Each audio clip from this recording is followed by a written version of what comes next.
As I looked at Kevin's mother, laughing heartily, I couldn't help but frown at her lack of class. Kevin's sister seemed taken aback, her face paling as I let out a small chuckle. Oops, could it be true? I wondered silently. My name is Charlotte, and I'm 54 years old this year. I divorced my ex-husband when our daughter Jade was just 3. The reason for our split was irreconcilable differences. My ex-husband was unemployed and spent his time drinking. Despite my repeated efforts to talk to him, he never changed. Naturally, our finances were always strained, and I decided I didn't need that kind of family life. We divorced without any child support or alimony. Since then, it's been just Jade and me. I was a housewife until the divorce, and once I had to raise Jade alone, I began working tirelessly. I started with piecework at home, making ends meet despite the constant struggle. Sometimes, with only a day left until payday, I would go without eating to ensure Jade had enough. Through all these hardships, I managed to raise Jade until she became an adult. Now that Jade has started working, I have more free time. I've channeled my experience into creating handmade products, which have now turned into a successful business. My personal life has also seen changes, notably Jade's engagement. She started dating Kevin, her supervisor at work, who is 5 years her senior. From the photos Jade showed me, Kevin seemed like a fine young man. Unlike her father, Kevin appears to be serious and responsible. I'm happy that Jade has found someone who makes her happy. Life is at a turning point for me too, and I decided it was time to live for myself. Then one evening after dinner, Jade approached me with a rare hesitance. "Mom, I have something to tell you," she began.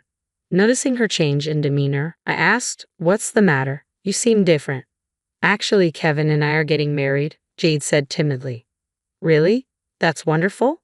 "Congratulations," I responded, relieved and pleased. Though I had never met Kevin, I hoped he was as good as he looked in the photos. Jade seemed relieved that I was supportive. Jade then suggested, "I was hoping you could meet Kevin this coming weekend."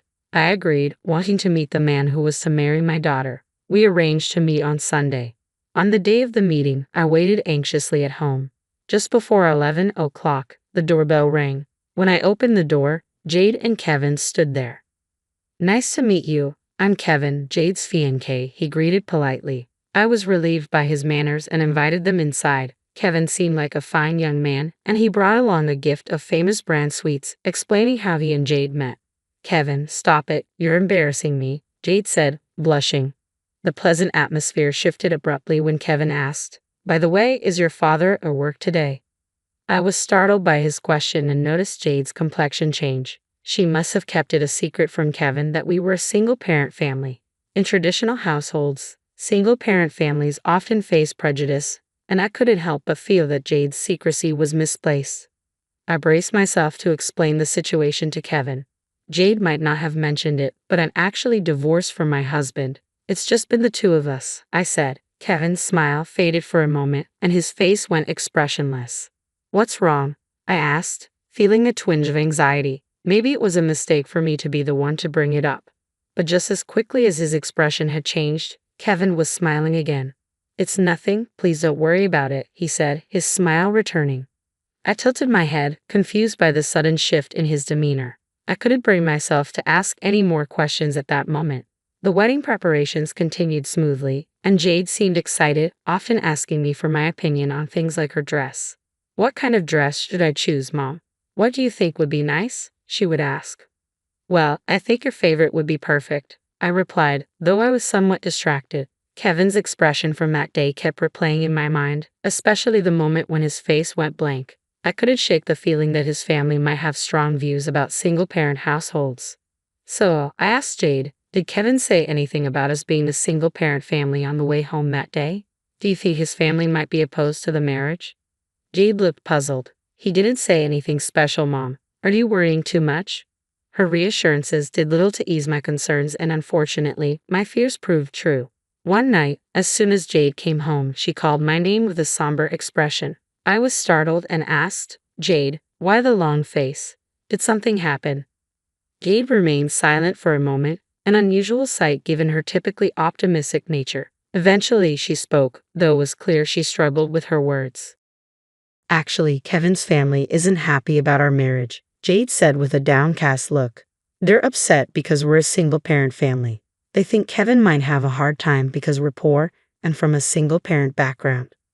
I felt a pang of sympathy for Jade. That's awful. It must be incredibly painful to hear such things from the in-laws. I asked her seriously, did Kevin's mother actually say that? Jade nodded silently, confirming my worst fears. I was enraged by what I'd heard. It was infuriating to think that we were being judged as poor simply because we're a single-parent family. Yes, we've had our struggles, but we've worked hard and built a decent life. I've worked as hard as anyone to provide for Jade. Then Jade revealed something even more shocking. Kevin's sister said a lot of awful things too, she confessed, her voice filled with sadness. She claimed that we're just after Kevin's money and that there's no way they could accept us as family. It's really hurtful. Jade's face looked incredibly lonely and disheartened. I could see how deeply those words must have affected her. It was appalling to hear such terrible judgments about me, especially when they haven't even met me. I could barely believe Kevin's family could be so harsh. What did Kevin say about all of this? I asked Jade, recalling Kevin's expression when he visited our home. His face had gone expressionless, and I wondered if it was because he was anticipating his family's reaction. It seemed clear that his family held strong prejudices against single-parent households. I began to worry about what the future held for Jade and me. But then Jade reassured me. Kevin defended me. After all, I work at the same company as Kevin, so it's absurd to think I'd ask him for money. I felt a wave of relief. If Kevin was on Jade's side, that was reassuring. I murmured to myself that Kevin's support was crucial. If he had sided with his family, I would have been deeply concerned about Jade's future. She would likely face ongoing snide remarks from her in-laws and feel marginalized. However, with Kevin standing by her, things might improve. A few days later, Jade brought up the idea of a meeting with Kevin's family. "Mom, I want to have a face-to-face meeting with Kevin's family before the wedding," she said. "I'm really sorry to ask, but it seems Kevin's mother insisted. She said that it's common sense for your mother to meet her future in-laws at least once."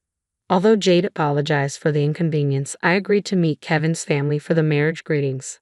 I wasn't thrilled about it, but it seemed proper. On the day of the meeting, Jade and I went to a restaurant near Kevin's family home. The choice of restaurant had been explained by Jade. "According to Kevin's mother, we can't invite you to their home until we're officially married. There's a fancy restaurant nearby that should suffice." The restaurant, chosen by Kevin's mother, was an upscale venue costing $300 per person for a meal. I occasionally visited it for business but rarely for personal reasons. I was puzzled by Kevin's mother's choice. When Jade had first met Kevin's family, his mother had chosen a nearby cafe. Moreover, Jade ended up paying for Kevin's mother's tea, though Kevin later reimbursed her.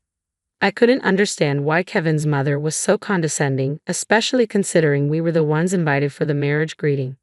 I couldn't help but frown at the situation. If I, as Jade's mother, refused to attend, it would be Jade who would be blamed for the perceived rudeness. After the marriage, she might feel even more out of place, and that was a problem I wanted to avoid. So reluctantly, I accepted the invitation. I applied light makeup for the occasion. Although I usually wear full makeup for work, I thought it best to keep it understated today. I also chose much plainer clothes than usual. Flashy attire might give the impression of being a big spender, especially among the in-laws, and given the rumors that I was after Kevin's money, it seemed wise to dress modestly. With this in mind, Jade and I entered the fancy restaurant, where we were escorted to a private room.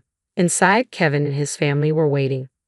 Jade's mother, "Thank you so much for coming today," Kevin greeted us politely. "Thank you for the invitation," I replied, expressing my gratitude. I then turned to Kevin's parents and sister, who greeted us with condescending smirks. It was clear we weren't welcome. "Thank you for taking the time to meet with us today. My name is Charlotte, and I'm Jade's mother. I look forward to getting to know you," I said cautiously, bracing myself. Kevin's mother smirked and responded, "I don't particularly feel like looking forward to it."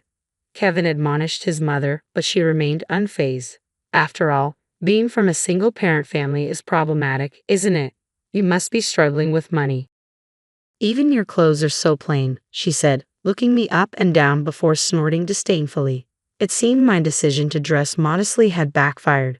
Kevin's sister joined in with snide remarks, laughing, "You could have married someone more decent." Kevin really drew the short straw, didn't he? Taking on a poor mother and daughter. I was irritated by her comments. Such remarks were incredibly rude, especially for a first meeting. However, disrupting Jade's marriage was not an option.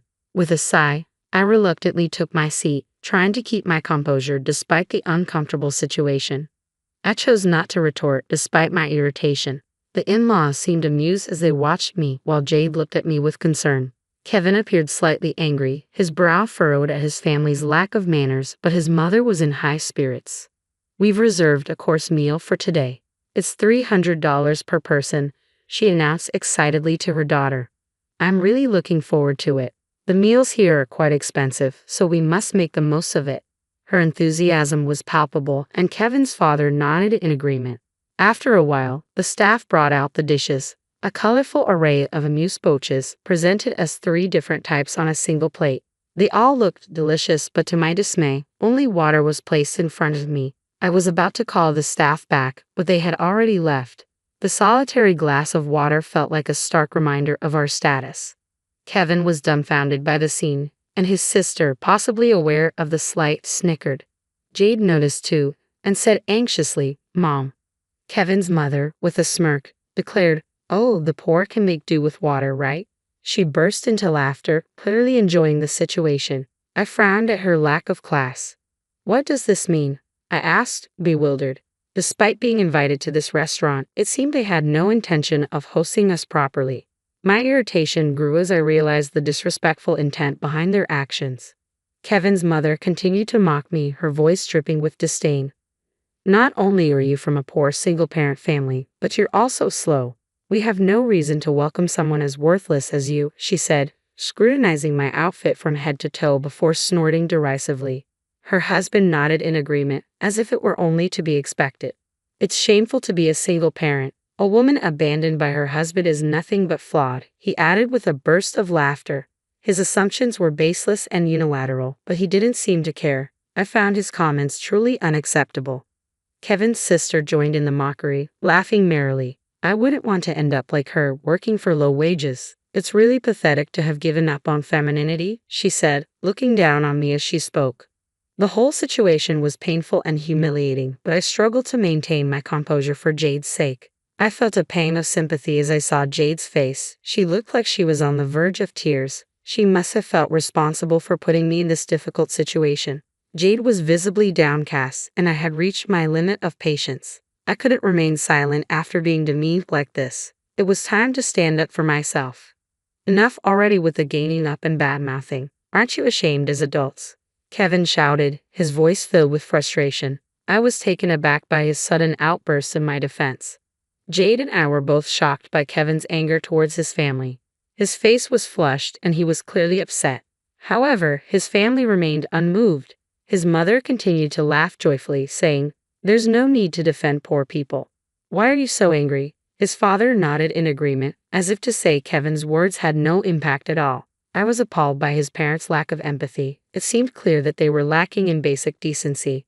As my irritation boiled over, I decided it was time for a counterattack. I had an ace up my sleeve that might surprise them.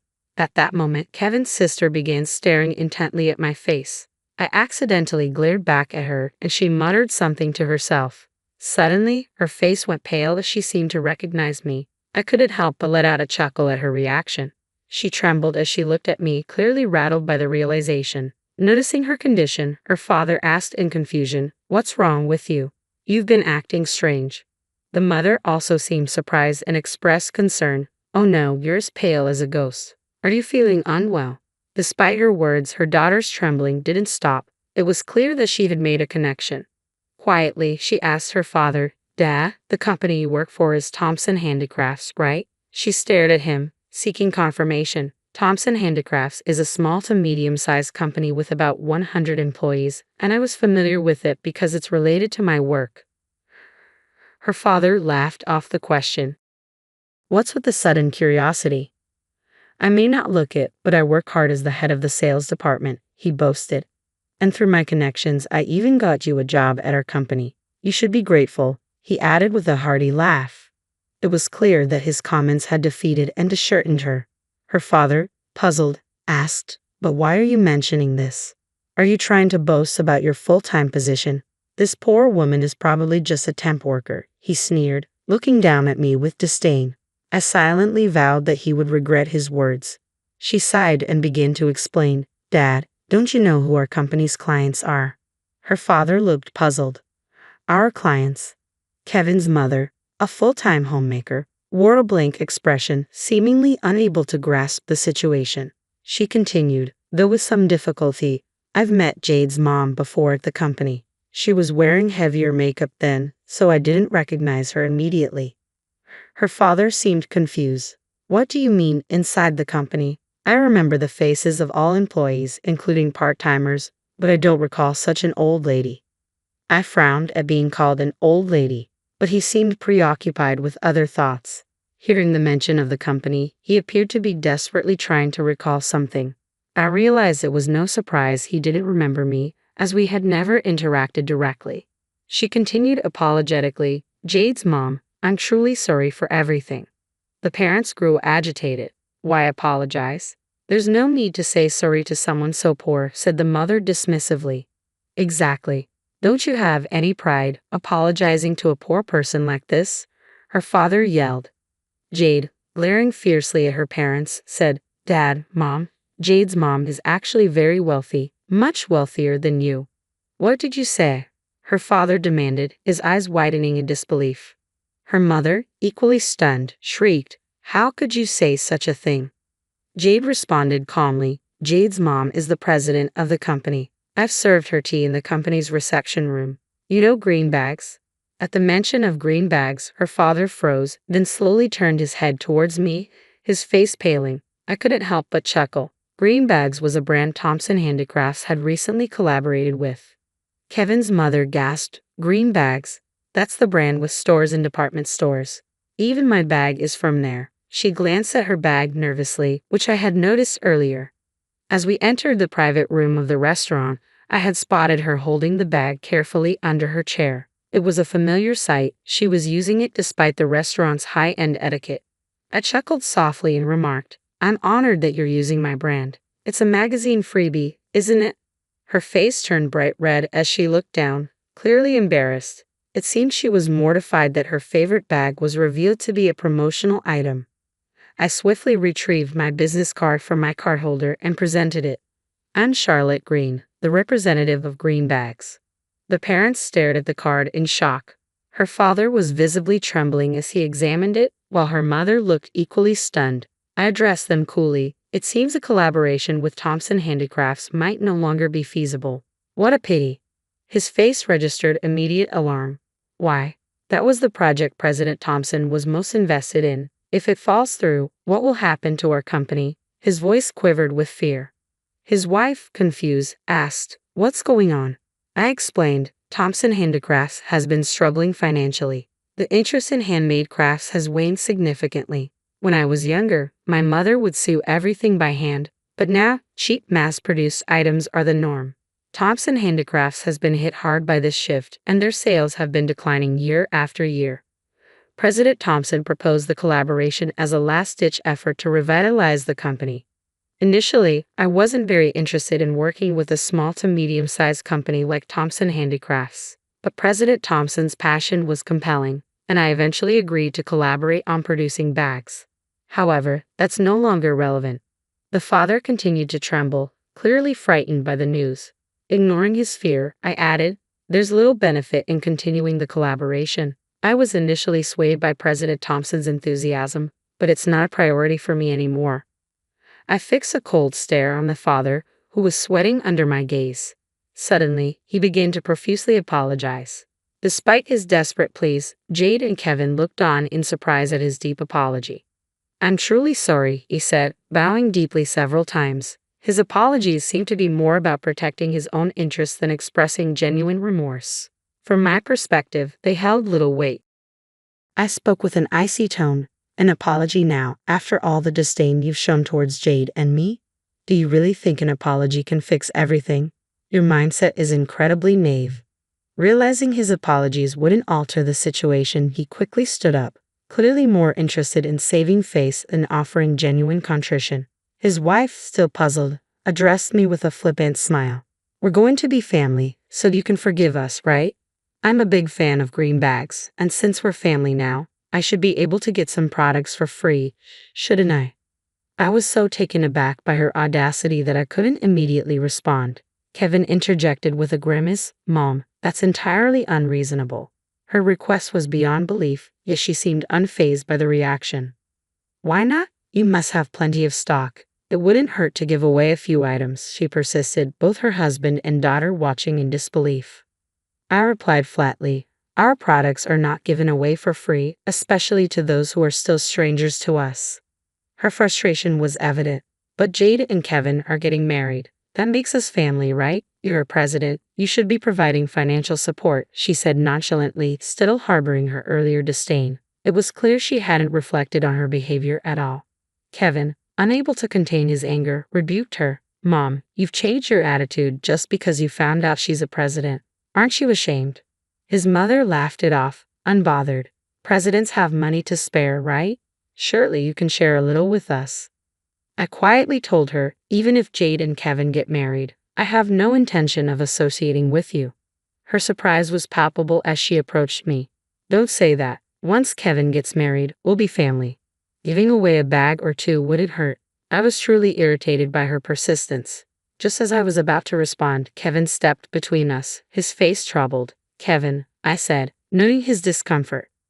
I knew you were the president, Kevin's father said, looking regretful after Kevin's confession. I kept silent because I was sure my parents would trouble you if they found out.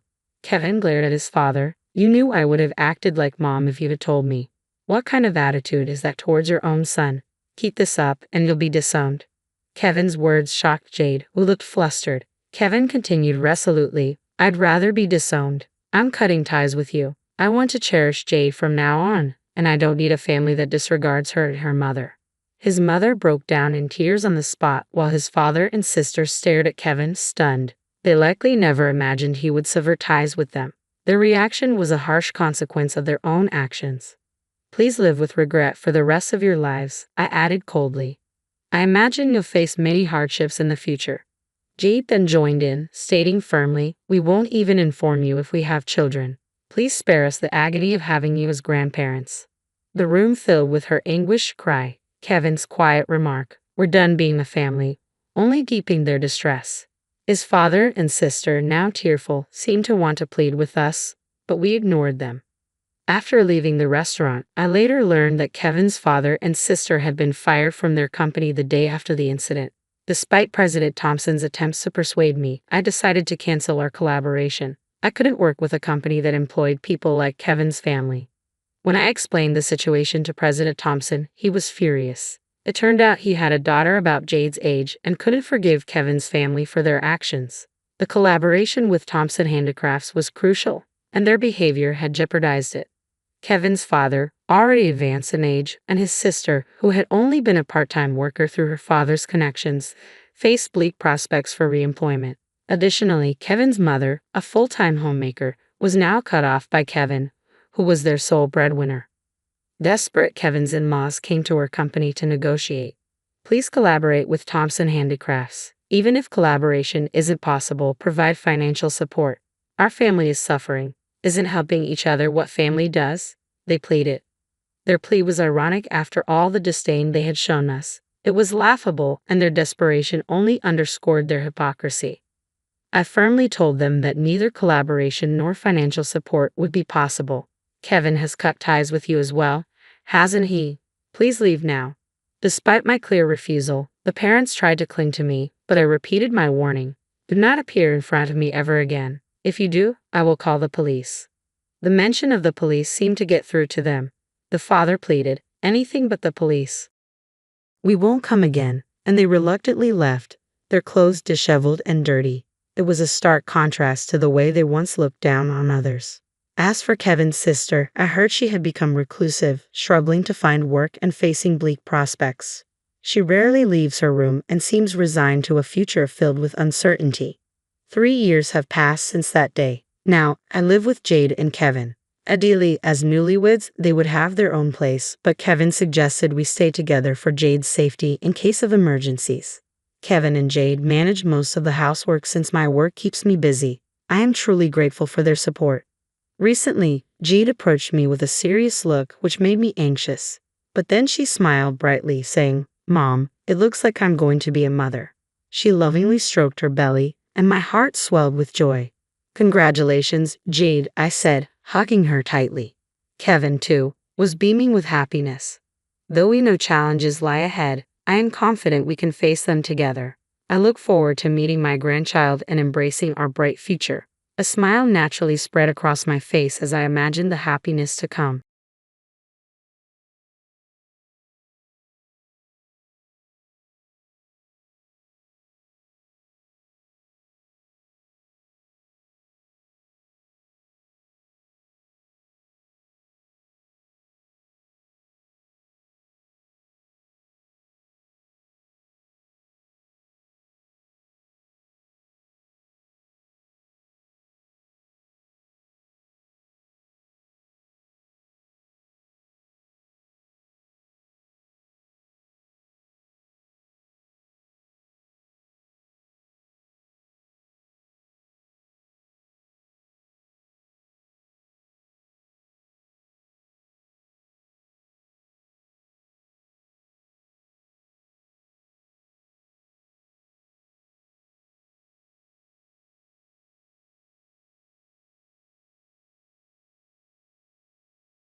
My name is Kelly, and my husband, whom I married 5 years ago, passed away 3 years ago in an accident. He was a kind and compassionate person. I met him through my brother Bob, who had been friends with him since high school, and he used to visit our house often. He was not very tall, had a slightly overweight physique, and was far from being handsome. However, what attracted me to him was his kindness. He noticed small things and would do anything I asked without complaining. Despite his lack of confidence, I loved him just the way he was. One day, as a college student, I confessed my feelings, saying, "I like you, and I want to be in a relationship with you." At that moment, he became flustered, and his face turned bright red. That's how I won his heart, and we decided to get married at the age of 25. We had happy days together, and having someone who looked only at me and loved only me made me feel blessed. I thought it would last forever, but then a sudden accident shattered everything. The times without him were painful, leading me into a dark world. No matter how much time passed, my tears never dried, and I cried every day. If my brother hadn't reached out to me while watching me suffer, I might have followed him. "Kelly, my restaurant is so busy. I can't handle it. Can you help me?" My brother, who owned a restaurant, had never asked me for help before. But this time, he showed weakness. Looking back now, I thought that helping out at the restaurant might help me recover gradually from the cheerful person I used to be. 3 years passed, and now I find my purpose in working at the restaurant. I bring dishes my brother makes and wash them. It's a life that I could never have imagined when I was working as an office clerk in a company. More and more customers are coming to see my smile. "I don't understand what's so good about that ugly smile of yours, but it must be doing something right for me," my brother said, laughing. His words, though harsh, had warmth to them. One day, a female college student came into the restaurant. She ordered but looked around the restaurant, particularly focusing on the kitchen. Wondering if she's a fan of my brother's dishes, I went to her table when she called. She said it was delicious and placed a white piece of paper on the table. "Please don't show this to the kitchen," she said, and left. Curious, I opened the paper after she left. It only had one sentence written on it: "Your husband's lover. Take responsibility for the pregnancy." Confused and shocked, I couldn't understand the meaning of those words. A pregnancy with the person who passed away 3 years ago. When was this even? She looked about 20 years old. If it was a love affair, it must have been 3 years ago, so when she was 17 in high school. I couldn't imagine my husband getting involved with a high school student. He, who loved only me, would never do such a thing. Besides, even when he saw high school girls, he would just laugh and say they were kids. Words like sugar daddy were frequently used and had become issues. Upon hearing that, he would say, "I wonder how people can do this with high school students. All but men like younger women, right?" I intentionally steered the conversation towards his true feelings. "Young? Well, some people might be into that, but I can't imagine it. High school students are just that, high school students. I only see them as kids. I'm only interested in Kelly, and I don't think youth means anything. What matters is looking at the person right in front of you. Anyway, why does something like this happen? It's foolish, isn't it? It won't lead to a real romantic relationship. I was relieved by my husband's words. This man won't betray me. It will be all right for sure. So I will continue to love only him. I will support him and savor the happiness of the present. However, what does this note mean? At night, after closing the shop, I consulted with my brother. I was given something like this. My brother took the note I handed over and laughed foolishly. What's this about a lover? That's impossible. How could someone who passed away 3 years ago have a lover? Aren't you getting worked up over something absurd? But it's just a silly prank. The person who left it was probably a student in her 20s. Maybe it was meant as a joke. But there's no way he would do something like this, right? Certainly, he was head over heels for you. So when she comes next time, why not ask her directly? Find out her intentions behind this prank. Clean his name. Yeah, that's a good idea. As my brother suggested, it could be resolved by simply asking her. There's no way something like this could be true. Several days passed, but the woman I thought would come again never showed up. Although I was concerned about the note, I had no idea who she was or where she came from, so I thought it might end as a prank. However, just when I decided to forget about it, the phone at the shop rang. Hello? I answered cheerfully, but the caller was a young woman. Instinctively, I thought, is this the same woman from before, and gripped the receiver tightly. Did you read my note? I could hear a sly laugh in her voice, an unpleasant laugh. Yes, I saw it, but I don't understand what it means. Was it a prank or a tasteless joke? That's why I wrote it. I'm your husband's lover. I got pregnant by your husband. That's impossible. Can you tell me more about it? Details, you say. Can your mind handle it? Yes, I'll be fine. My husband would never do something like that. My husband would never cheat. He loves only me. No way. Why do you think that men are all the same? In the end, they slide into reality. Your husband betrayed you. Why don't you accept that reality? You've been betrayed. There's no way something like that could happen. What she's saying is wrong. I know that, but I don't know how to make her understand it. That's what I don't understand. When did this happen? And if it's true, what about the child? They should have been born long ago and be 3 years old, right? Huh. What are you talking about? That's impossible. Your husband got me pregnant, so I'm pregnant now. That's strange. My husband would never do something like that. What? Happy about it? Are you some kind of pervert being happy that your husband is cheating on you? No, it's not like that. But the idea of him cheating is just impossible, you know. I understand that, but I'm pregnant with your husband's child. This fact can't be changed. You're misunderstanding something. I think you should talk to someone else, not me. Why should I? I know it was your husband. He's having an affair with me, so it's only natural that I'm pregnant. Then where did you meet? I was working part-time at a store your husband used to come there. He was a customer. Yes, he used to come every day and persistently ask me out. No matter how many times I declined, he kept insisting. I went out with him reluctantly. In the end, when did this happen? Does it matter when? Within the past 3 years, of course. That's unbelievable. You've got the wrong person. My husband. I'm not mistaken. Your husband had your photo on his phone. Certainly, he would have my photo if it were mine, but it's impossible. If something like this were true, I would want to meet him again. Well, if that's true, I'm actually happy. Huh? What are you talking about? Are you going crazy because your husband cheated on you? No, it's not that. But it happened within the past 3 years, right? That's right. Could you tell me when it happened?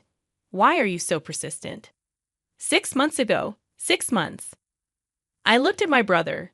He was also laughing, saying, if that's true, then it's a ghost. A woman impregnated by a ghost is quite something. You seem quite relaxed about it.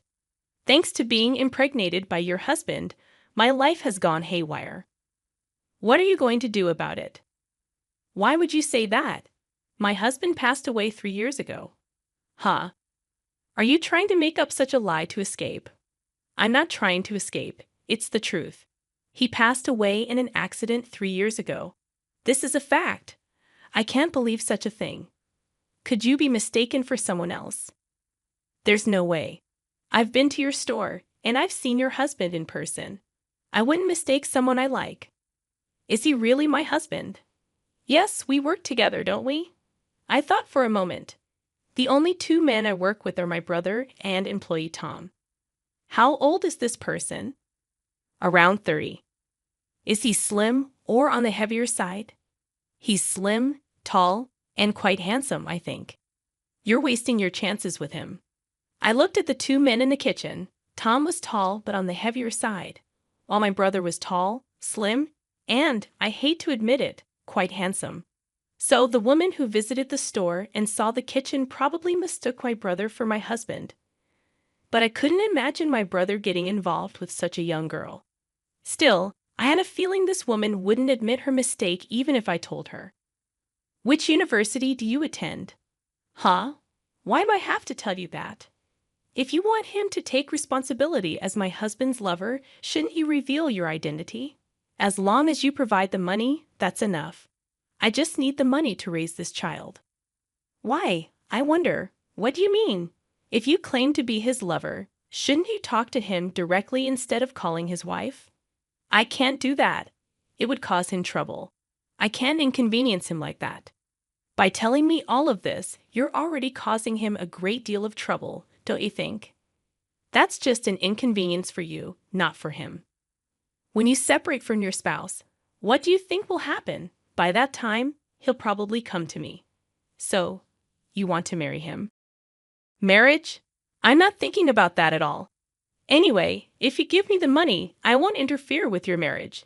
If he's happy being with you as a couple now, I won't ruin his family. That's quite a generous approach. Or I could consider having an abortion, but I'd still need money for that. How much are you asking for? 1 million. 1 million? Yes, 1 million. If you give me that much, I'll forget about you two as a couple. In that case, can you come to the store tomorrow at 3 o'clock? Will you have the money ready? Yes, I'll prepare for it. But this is only if what you're saying is true. I can't agree to this kind of conversation over the phone during business hours. If I go there at 3 o'clock tomorrow, he won't be there, right? Why not? Wouldn't it be better if he was there?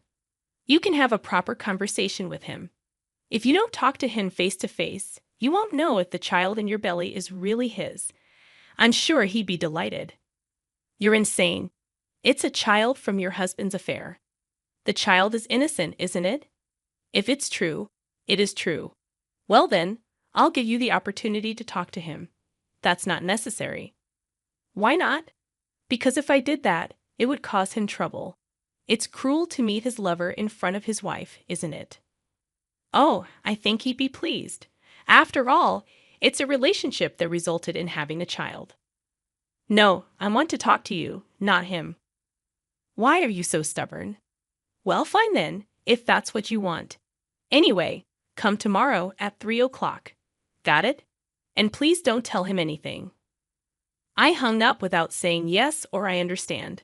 Then, my brother and Tom looked at me. Are you okay? Yeah, I'm fine. So what was it all about?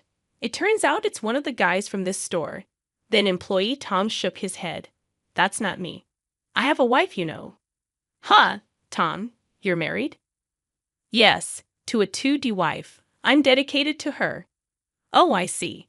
Indeed, for an anime enthusiast like Tom, real-life women were probably out of the question. My brother also denied it entirely. I'm not interested in students. I prefer ripe fruits over green ones. You're saying all that, but basically you're into mature women, right? Well, you could say that. But you know, judging from the appearance of the woman, it seems she's more into someone like your brother. Manager, did you have an affair with a girl? Hey, stop it. Well, it doesn't seem like that either way. But one thing's for sure, it's not my husband. So, what are you going to do? She mentioned tomorrow at 3 o'clock. Yeah, I told her to come at 3 o'clock tomorrow. She asked for 1 million, right? Yeah, she did. She demanded 1 million while talking about taking responsibility. But there's no way I have that kind of money. That's strange. Is this some kind of money-focused scam? Yeah, I think so too. Plus, the fact that she refuses to meet her supposed affair partner is just not adding up. Yeah, if you think about it normally, as a lover, you want to talk it out with the other person. Refusing to meet someone you supposedly like is hard to believe. This person needs to be exposed for who they really are. You can even file charges for fraud or defamation.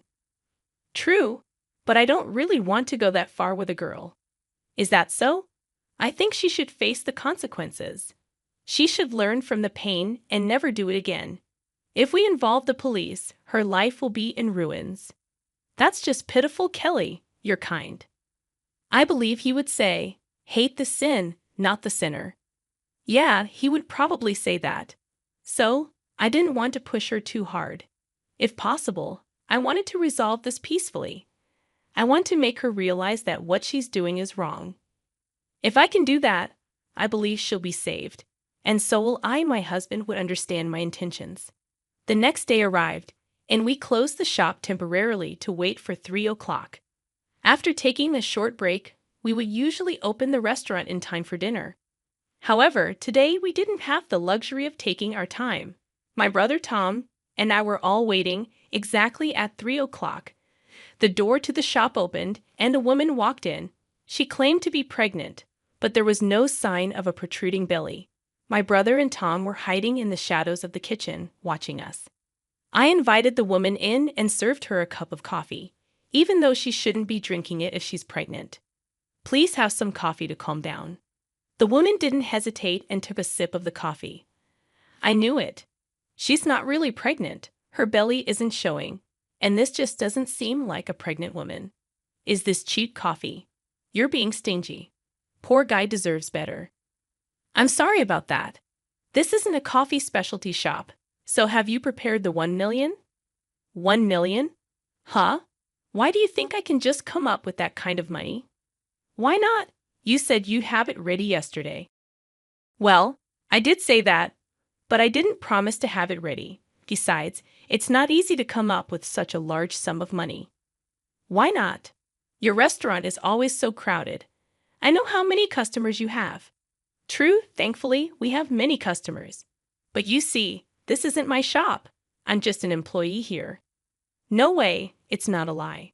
Why are you lying to protect your husband like this? It's not like that. I just find it strange that you're claiming to be my husband. What's so strange about it? All right then, let's meet my husband, shall we?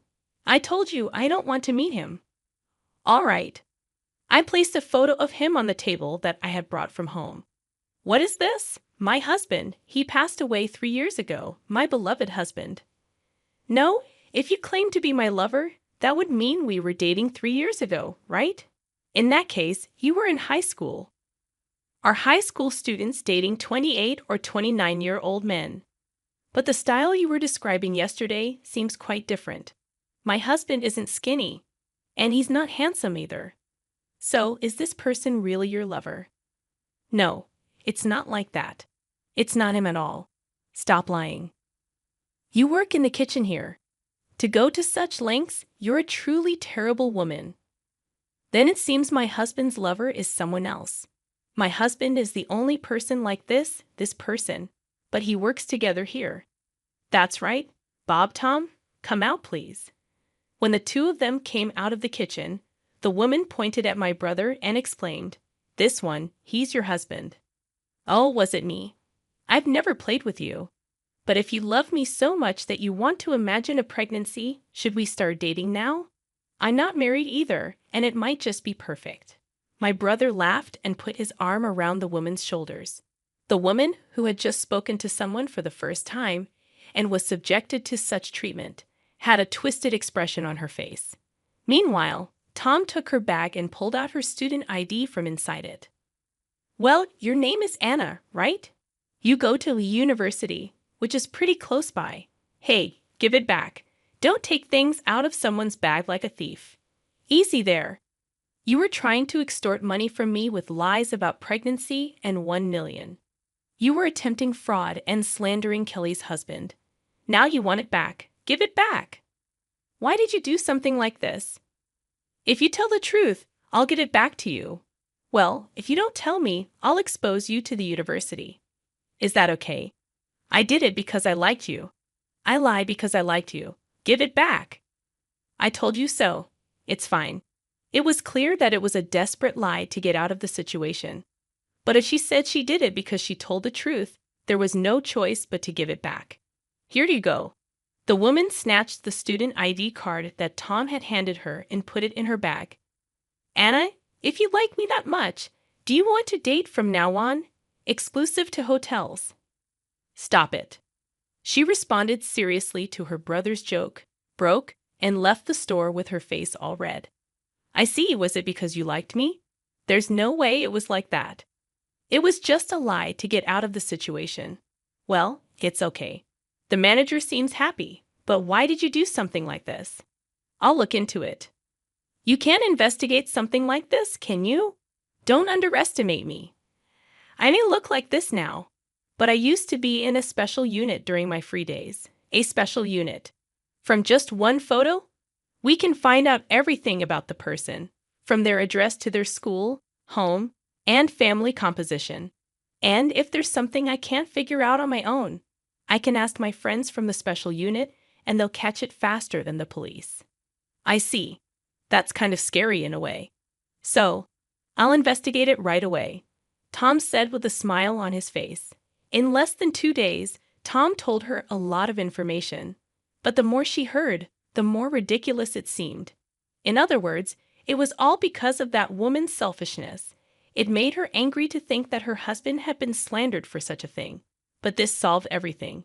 Even if the woman came again, there were plenty of ways to deal with her. Moreover, since she had already said that she liked her brother, she decided it was best to leave it to her brother, after all. After all the embarrassment she went through, she probably won't come again, Tom said with a smile. Both she and her brother agreed on that point. Even if she did come again, she wouldn't be in her right mind. However, 3 days later, the woman unexpectedly showed up. As soon as she entered the store, she pointed her smartphone screen at her. You're the one who did this, right? Huh? What do you mean by this? This? She showed her the screen. On it, it said that Anna, a student at my university, had pretended to be pregnant and tried to scam 1 million. It even detailed her passionate affair with a white university professor and the reality of her sugar daddy activities, as well as the fact that her 1 million debt was due to cosmetic surgery. Is this true? It's true. And I'm in trouble because of it. It's because you posted this. I didn't do anything. I didn't tell anyone else except you. Who else would know about this? Pretending to be a mistress, getting pregnant, and then demanding 1 million. Who else would know about that? But I really didn't know. I don't even use social media. Then who did it? Because of this article. I'm being told to drop out of university. Oh, that's tough. It's more than tough. Even the university professor who used to be my sugar daddy is avoiding me because he's afraid of getting involved with me. How many people were you in that kind of relationship with? It's for the money. You mean you spent money on plastic surgery? I need money for my cosmetic surgery to maintain this face. But how could you do this to me? If I run out of money, my face will start to deteriorate. That's scary. So it's your fault. Take down this article. Take down all of this. Even if you asked me to take it down, it wasn't me who posted it, so there's nothing I can do. Why not? I just did it to pay off the debt I incurred from my cosmetic surgery. Wait a minute. Did you frame my husband to pay off the debt from cosmetic surgery? That's right. But in the end, your husband was already dead, so there was nothing I could do. I thought he was the manager because he was close to you. That's a bit. Considering what you did to my husband, this is unavoidable. But I didn't do it? That's right, Anna. Kelly didn't do anything. Maybe someone was watching. In this day and age with advanced technology, you never know who's watching and where. Besides, you should be grateful that it ended with just this. In reality, you could be charged with defamation and fraud against Kelly's husband. And that wouldn't be surprising. Why would it be defamation against a person? You can still be charged with defamation against the deceased. You're a university student, so you should have that much knowledge. If you keep making a scene here, your story will spread on social media again. What did you do? Look around you. When she looked around, the customers who should have been eating were all pointing their smartphones at Anna. It was probably a video. It was clear that they were planning to publish a follow-up article. This is terrible. Because of this article, I have to drop out of university, and I don't even know what will happen to my job. She shouted and quickly left the store. She ran away. But who on earth would write such an article? I wonder who it could be. Tom was laughing, but he said, "In reality, you're doing something that could get you arrested by the police. It's fortunate that you didn't get caught. That's probably why you're getting your just desserts," he said, and when he returned to the kitchen, he laughed and said, "I surprisingly understand it," and raised his thumb. After that, Anna reportedly quit the university. She cried and exposed the truth in the store, and the article started to spread rapidly on social media again, revealing her attempted fraud. Her friends were disgusted with her, and all the people who had been her friends left her. She even broke up with her boyfriend at the time, and in no time at all. She lost everything. Unable to find work, she fell into the nightclub scene. However, even there, she was looked down upon because of the social media articles, and customers who approached her thinking she was an easy target quickly got tired of her. Harassed by her colleagues, she finally left the job. In the end, she couldn't find a job and faced daily scolding from her parents, which took a toll on her mental health. She couldn't work and couldn't go outside. All she had waiting for her was a deteriorating appearance and a dark room. On the other hand, as for me, I continue to work at my brother's restaurant. Customers who look forward to my smile often ask me out, and I've been dating a man with a similar build to my late husband, enjoying our dates. My brother, on the other hand, seems to be considering dating college girls as he's engrossed in some strange websites, and our employee Tom is deeply immersed in his 2D wife. Our restaurant, as bustling as ever, fills the air with delicious scents, waiting for customers. I'm Noah, overseeing the family-owned public bathhouse passed down from my grandfather. Together with my wife Emma, we experienced a pivotal moment with a child. On an early spring evening, still carrying a lingering chill, past 9 o'clock after our last customer had left, Emma and I were wrapping up the day's work at the bathhouse. While Emma attended to the interior cleaning, I headed towards the entrance. As I approached the garbage disposal area a little distance away, I noticed a small figure. Under the streetlight's glow, I discerned a disheveled girl sorting through the trash. Intrigued, I wondered if she was searching for something. Given the late hour, I decided to approach her. Summoning Emma, we both walked towards the girl by the garbage disposal. Upon closer inspection, despite the chilly weather requiring a jacket, the girl wore only thin long sleeves, a skirt, and sneakers that were too big, causing her to crush the heels. Her appearance shocked us both. Addressing the girl cautiously, I asked, "Miss, what are you looking for at this late hour?" Startled, the girl turned towards us. Her shoulder-length hair, frizzy like a child's, and overgrown bangs hiding her eyes, gave her a neglected appearance. She replied, "I'm hungry." To avoid frightening her, I spoke gently, suggesting she come to our place. I'd offered to call her parents, but when asked for her home phone number, she shook her head vigorously. Understanding her fear of strangers, I proposed waiting together until we could contact someone from her home. Assuming she had mistaken us for strangers due to the late hour, I was surprised when she revealed, "My mom hasn't come back for about 3 days. I'm waiting for her to return, but I'm hungry." Alarmed by the possibility of abuse or neglect, I suggested involving the police. However, the mention of the police made her instantly wary, expressing dislike for them. Concerned, we continued the conversation, only to hear a gurgling sound from her stomach. At that moment, Emma asked, "How long has it been since you've eaten? Are you hungry?" I scanned for any available food, realizing I hadn't eaten since morning. Neither my wife nor I knew how to respond to the girl's revelation. She hadn't eaten all day, searching through the trash in the late hours while clad in thin clothing. The grim reality of her situation weighed heavily on us. In a surprising turn, my wife suggested, "Would you like to come to our home?" Her words startled me. Taking a stranger's child home without involving the police could lead to complications later. I glanced at my wife, wondering if she grasped the potential risks. She met my gaze and said, "I understand what you're thinking. As adults, it's the right thing to involve the police. However, I can't ignore a shivering and hungry child standing right in front of me." Her perspective resonated with me, and I made a decision. We could take the reluctant girl to the police tomorrow. But for now, the immediate concern was providing a warm place and satisfying her hunger. With a reassuring smile, I extended my hand to the hesitant girl, saying, "It's okay. Come to our place." After a moment of hesitation, the girl reached out and took my hand. My wife took the girl's other hand, and the three of us, hand in hand, headed back to the bathhouse. Upon our return, we learned the girl's name was Mia. While my wife took Mia into the bath, I prepared some clothes. Mia's current attire was dirty and too cold-looking, so I selected suitable replacements from my wife's wardrobe: a pair of drawstring pants, a shirt, and a jacket. The drawstrings on the pants would secure them in place. Swiftly, I rushed to the convenience store to purchase small women's underwear, ensuring Mia had everything she needed.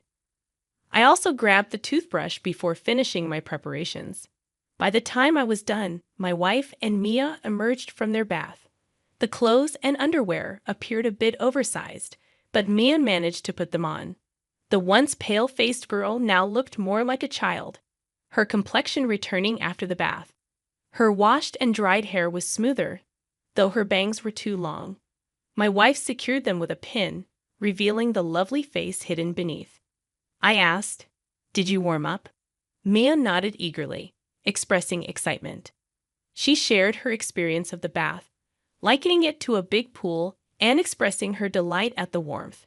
Her smiling demeanor reassured me.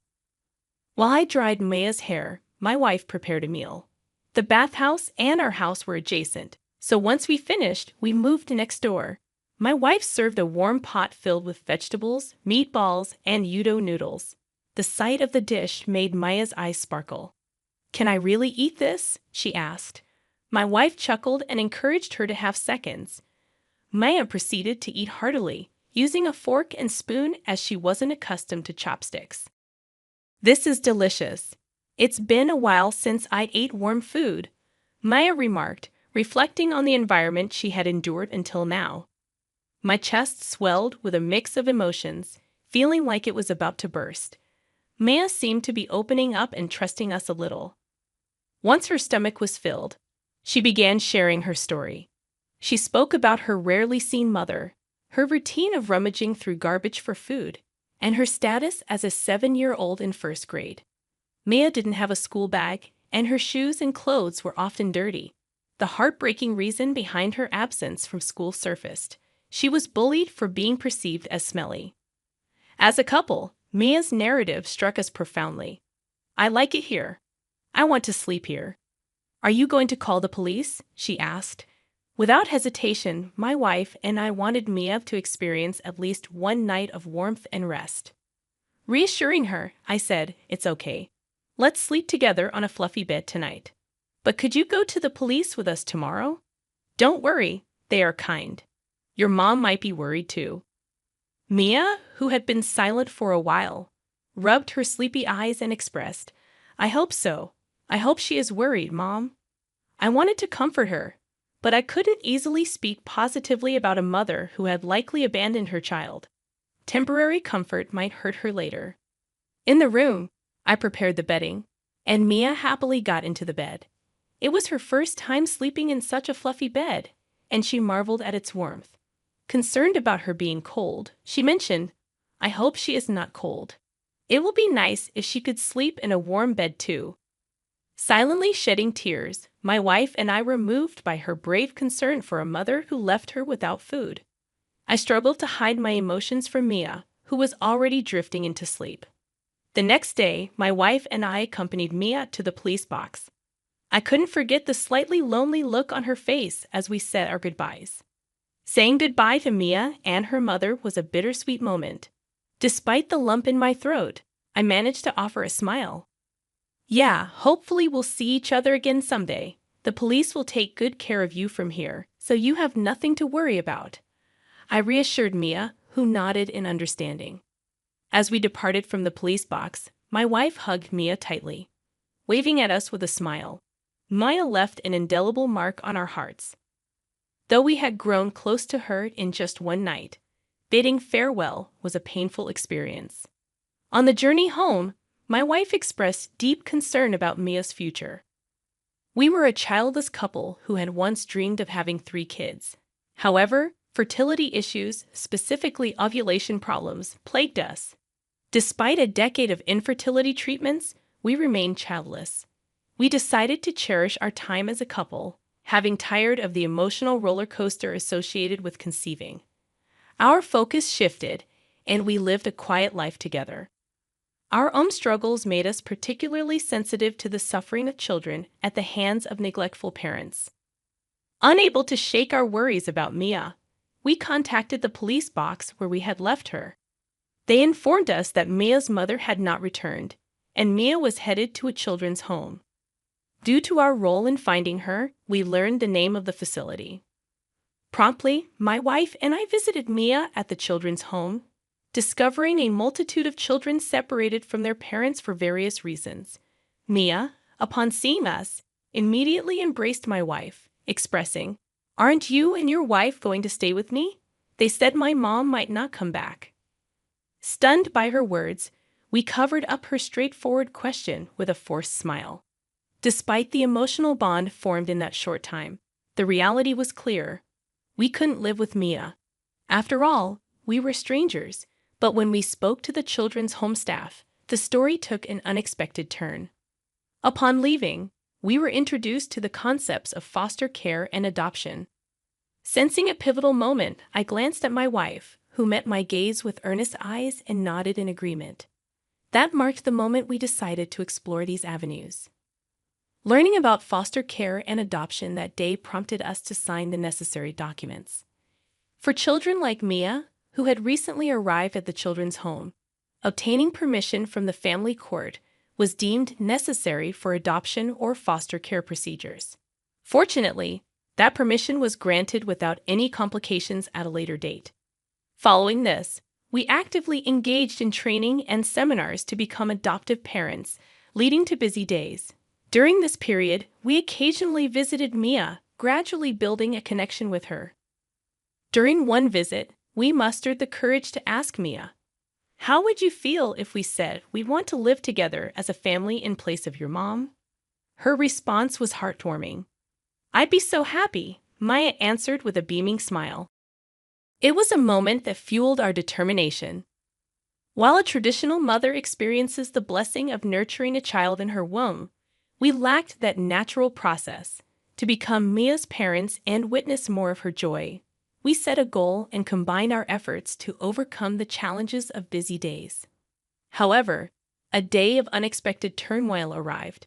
We received a call from the children's home staff, urgently inquiring about Mia's whereabouts. It turned out she had slipped out of the facility. Both my wife and I rushed to search for her. The distance between the children's home and the apartment where Mia used to live, now our home, added to our anxiety. Fearing the worst scenarios, we received a message that Mia had been found by the police. Hurriedly, we went to see Mia upon her return to the children's home. As we arrived, Mia's tear-streaked face told a story of her recent experience. "I want to go to where you guys are. I want to eat meals together again and take a bath like in a swimming pool." Mia expressed, her words filled with longing. My wife and I were rendered speechless, embracing her tiny body tightly. This incident served as a catalyst, intensifying our desire to become a family with Mia. As time passed and Maya regained her composure, we made her promise not to leave the children's home alone due to our concerns. We reiterated our intention to take Mia into our care to the staff. Subsequently, the procedures took more than half a year to complete. Finally, as a couple who had undergone special adoption, we were able to bring Mia home. Fast forward 4 years, and my wife, Mia, and I were living joyfully. Mia was no longer cold or hungry. Each day, she cheerfully went to school with a neat school bag on her back. However, shortly before Mia's birthday, a letter arrived from her biological mother, expressing a desire to meet Mia on her birthday. Without hesitation, Mia agreed to the meeting. Though we felt uneasy as parents, Mia was already in 6th grade, an age where she could make decisions for herself. We respected her choice. On the day of the reunion, Mia went alone to the designated cafe. Anxiously waiting for her return, she came home after about 2 hours, her demeanor unchanged. According to Mia, her biological mother had remarried and seemed genuinely happy. Maya felt relieved to see her mother happy and expressed her love and understanding, despite being left behind. Seeing Maya's determination, we felt proud and relieved that we could continue living with her. The 3 of us decided to celebrate Mia's birthday by buying a cake together. Holding hands, Maya looked a bit embarrassed but complied. Reflecting on the journey from the day we found Mia rummaging through the garbage to our walks hand in hand to the public bath, we realized how much she had grown. Maya would continue to grow, but she would always be our precious daughter. As I etched this happy moment into my heart, I knew that we would continue to walk together as a family of 3, cherishing each step of the journey. "This is where my parents live," Mark declared suddenly upon his visit. Behind him, his in-laws nodded happily. I found myself in the middle of an online meeting and quickly apologized to the other party before ending the call. Irritated, I turned my gaze towards the door. "Why did you come all of a sudden?" I asked them, maintaining my composure. My father-in-law proudly replied, "We'll pay off the mortgage, so please leave." It was hard to suppress a laugh at his statement. My mother-in-law had never worked, and my father-in-law was just staying at home without any employment. Yet Mark was completely in favor of his parents' opinion. Disappointed by his stance, I considered divorce. "I leave," I quickly replied, to the surprise of all 3 of them. "The mortgage of the house is $5,000 per month." With an inward smile, I began to pack seriously. Luckily, I had a business trip scheduled for a week starting for the next day. With my suitcase and bank book ready, I headed to the entrance. "Goodbye," I said as I left the house. First, I'd start by transferring the house's title to Mark. I felt excited thinking about my future plans. My name is Shyle Owen. I am 47 years old and work as a web designer.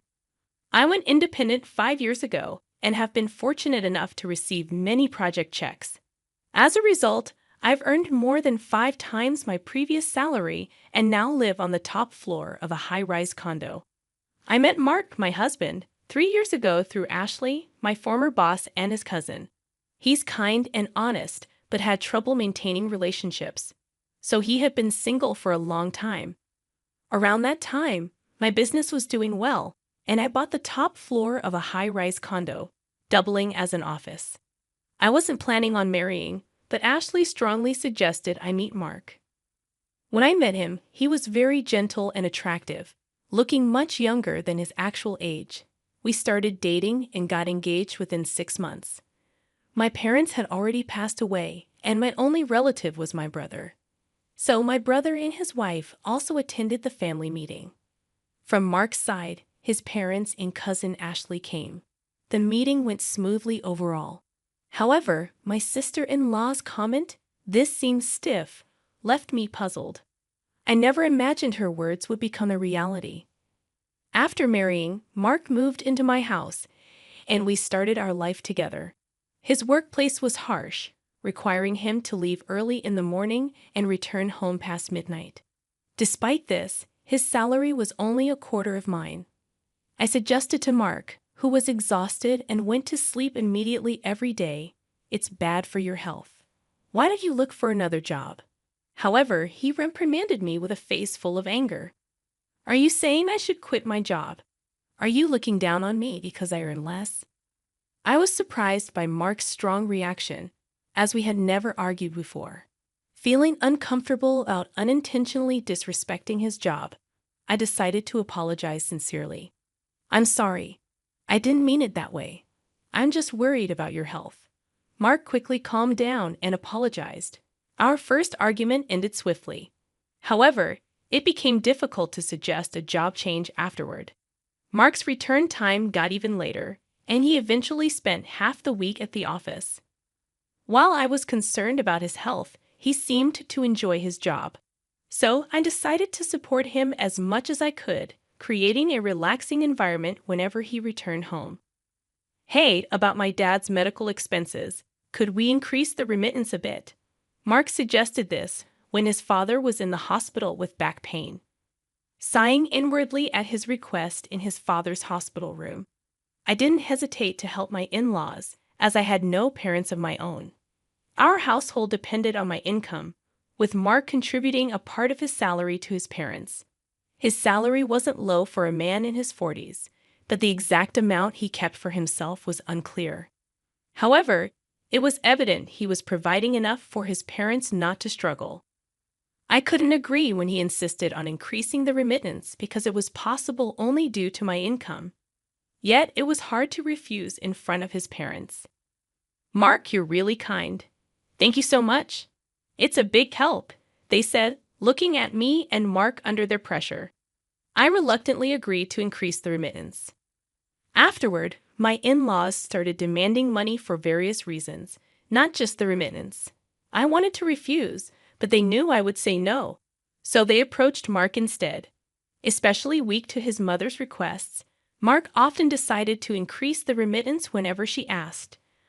On the day his father returned from the hospital, after sending my in-laws off in a taxi, Mark and I returned home, only to find surprisingly that his parents, who were supposed to have gone home, were waiting outside our house.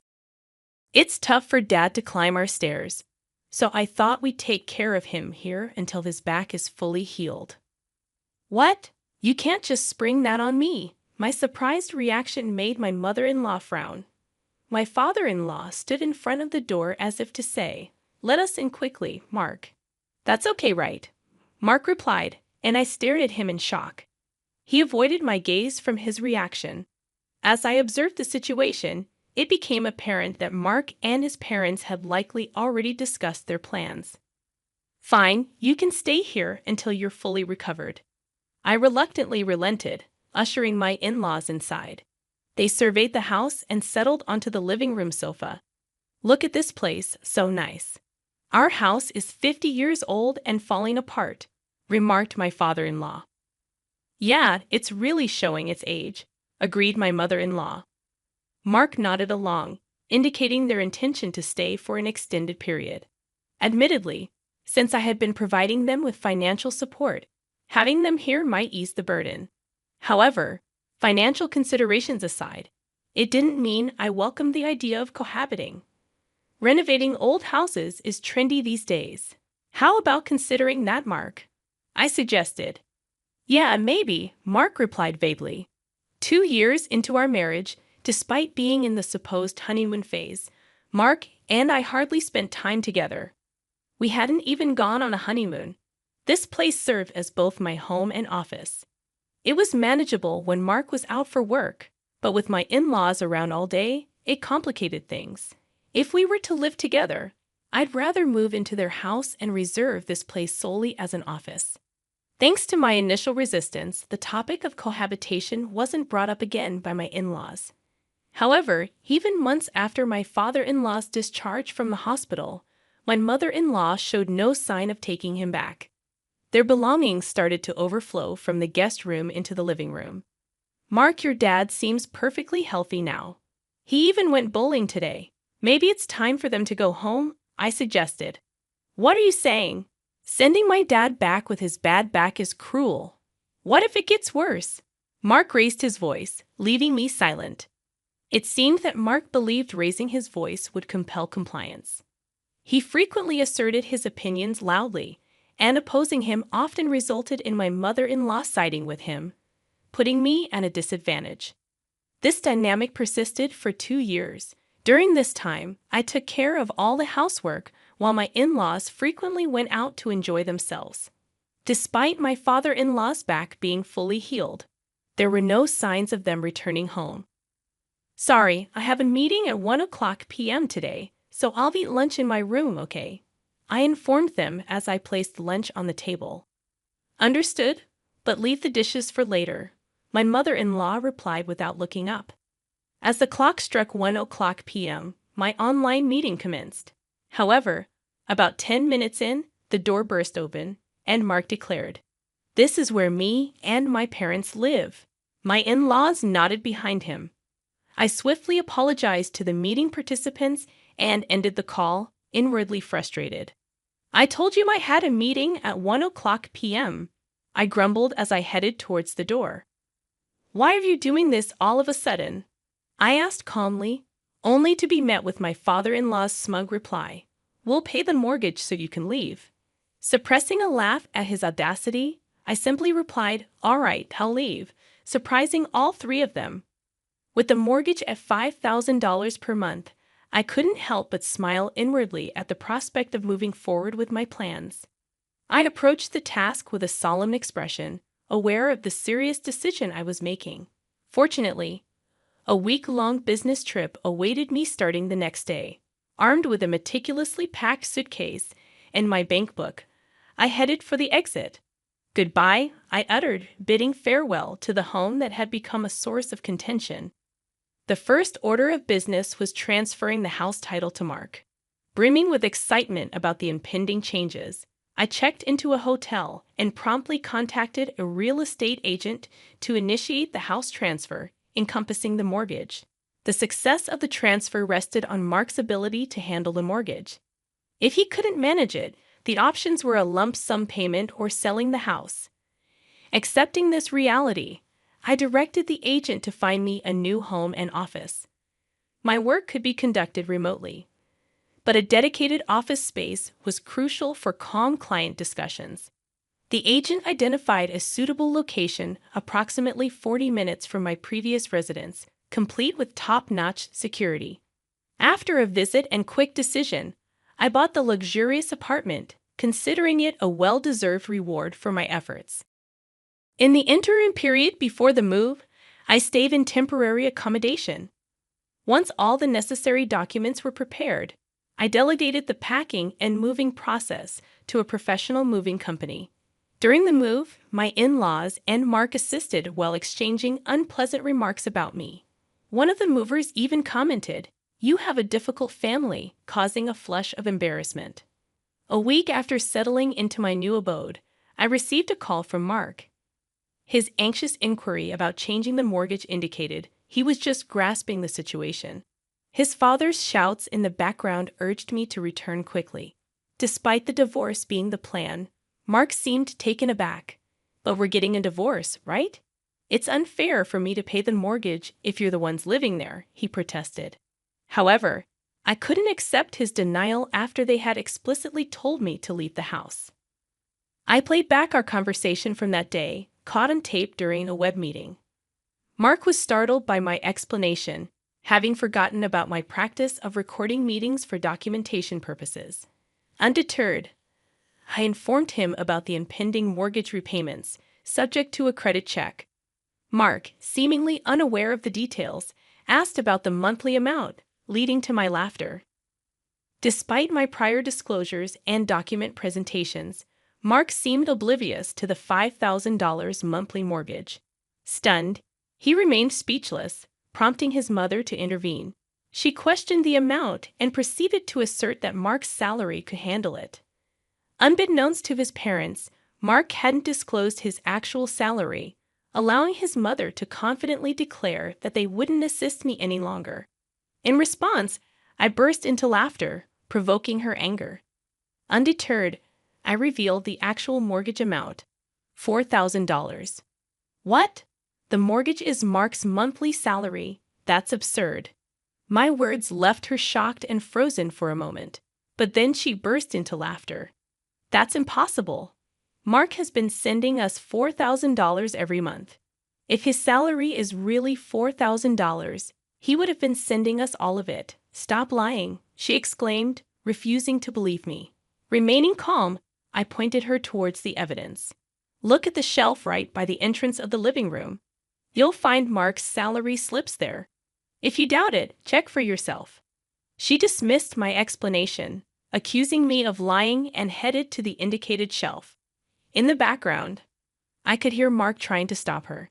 Soon, her voice of surprise came through the phone. What? There's not even $4,000 here, Mark. What's the meaning of this? Mark's actual salary turned out to be even lower than I knew, and I could hear his in-laws questioning him in the background. You might not hear me, but just so you know, the house mortgage is $5,000 a month. Take care, I declared as loudly as possible. Whether they heard me or not, I ended the call. Mark called again several times later, but I ignored them all. Let's discuss this through a lawyer from now on, I texted him, and then ignored any further communication. The lawyer I hired dealt with frequent contacts in the following days, which soon quieted down. I promptly filed for compensation through my lawyer. After a while, a response came through my lawyer, and I couldn't help but laugh at its contents. It seemed to be co-authored by a team of liars from Mark's side. Their claims were laughable. The allegations by Shelley are false, and the real victim is our client. We demand compensation for emotional distress, it read. All I could say to my lawyer was, I'm sorry. The divorce was nearing, but our relationship as a couple was still ongoing. I wanted to get away from a husband who could make such demands. My client wants to meet and discuss in person. It seems Mark doesn't know about this, my lawyer said, handing me a letter. The letter briefly requested to verify the truth behind Mark's claims. I agreed through my lawyer and chose a location far from my current residence for precaution. At the scheduled meeting with the opposing lawyer, Mark didn't show up. The lawyer was young and polite, greeting me properly upon arrival. He revealed that his client was actually Mark's mother. According to him, Mark remained silent during their discussions, keeping his head down.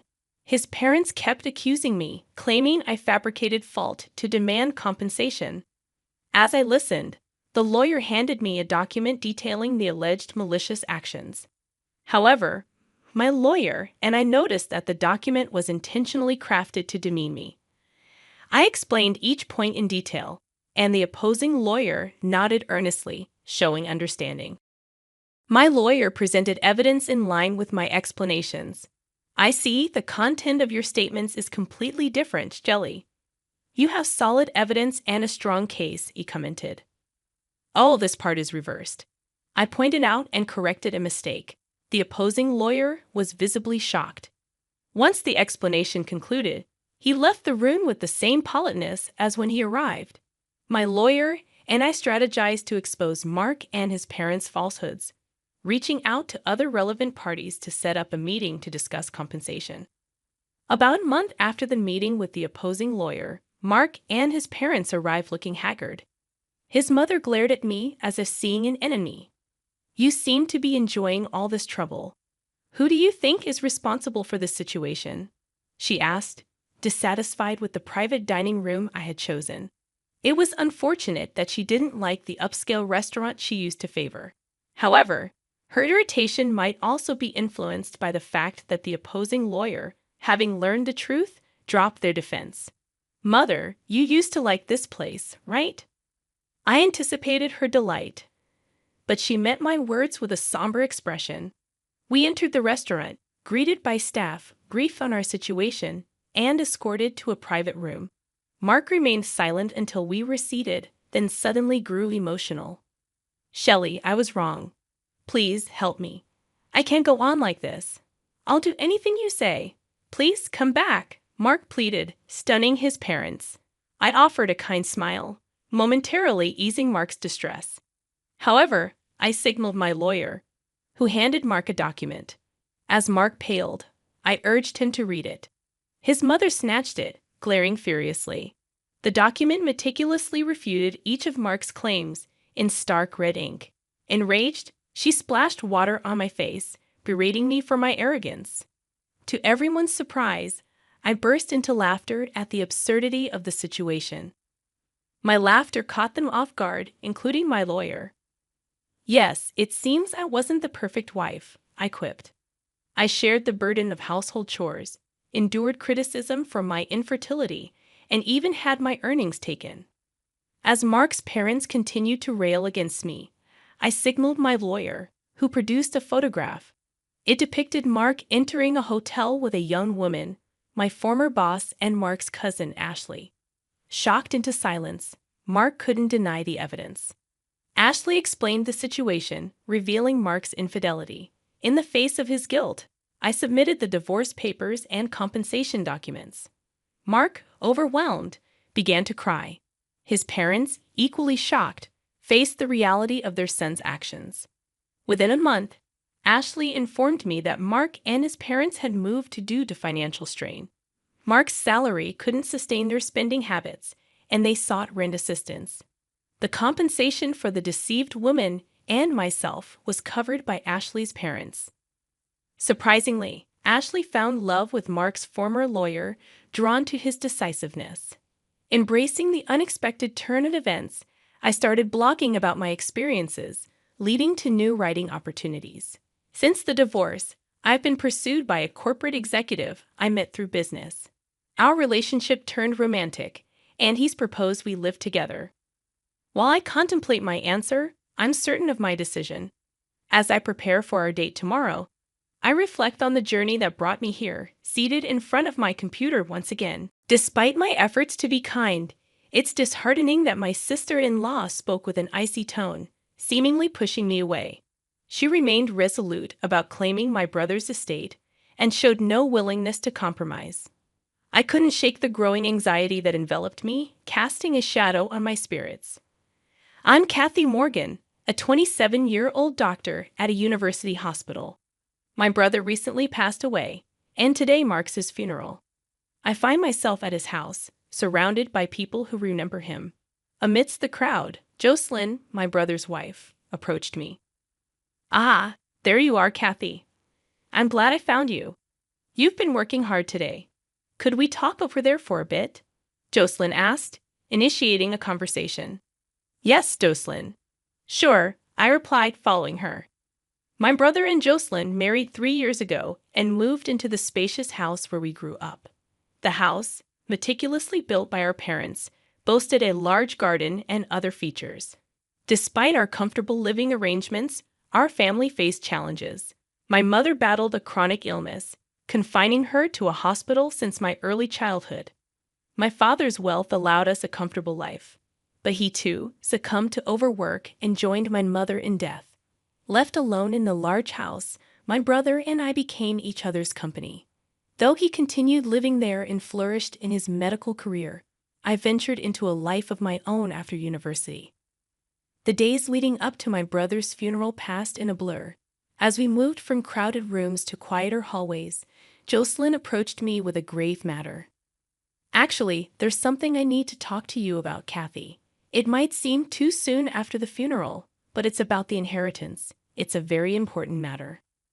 So I believed it was necessary to have a discussion with you beforehand. However, I found myself bewildered and uneasy as Jocelyn suddenly broached the topic of inheritance. Are you talking about my brother's inheritance?" I asked, seeking clarification. "Yes, that's right. Since we don't have children, the inheritance would be between you and me. Legally, I would get 3/4 and you 1/4, so I would inherit $1 million, Jocelyn explained, her hand covering her mouth, a subtle smile forming. Her revelations didn't stop there. "Oh, and I'll be taking this house too. After all, it's the house where I lived with Henry, and it's filled with our memories as his wife. It's only natural that I inherit the house, right?"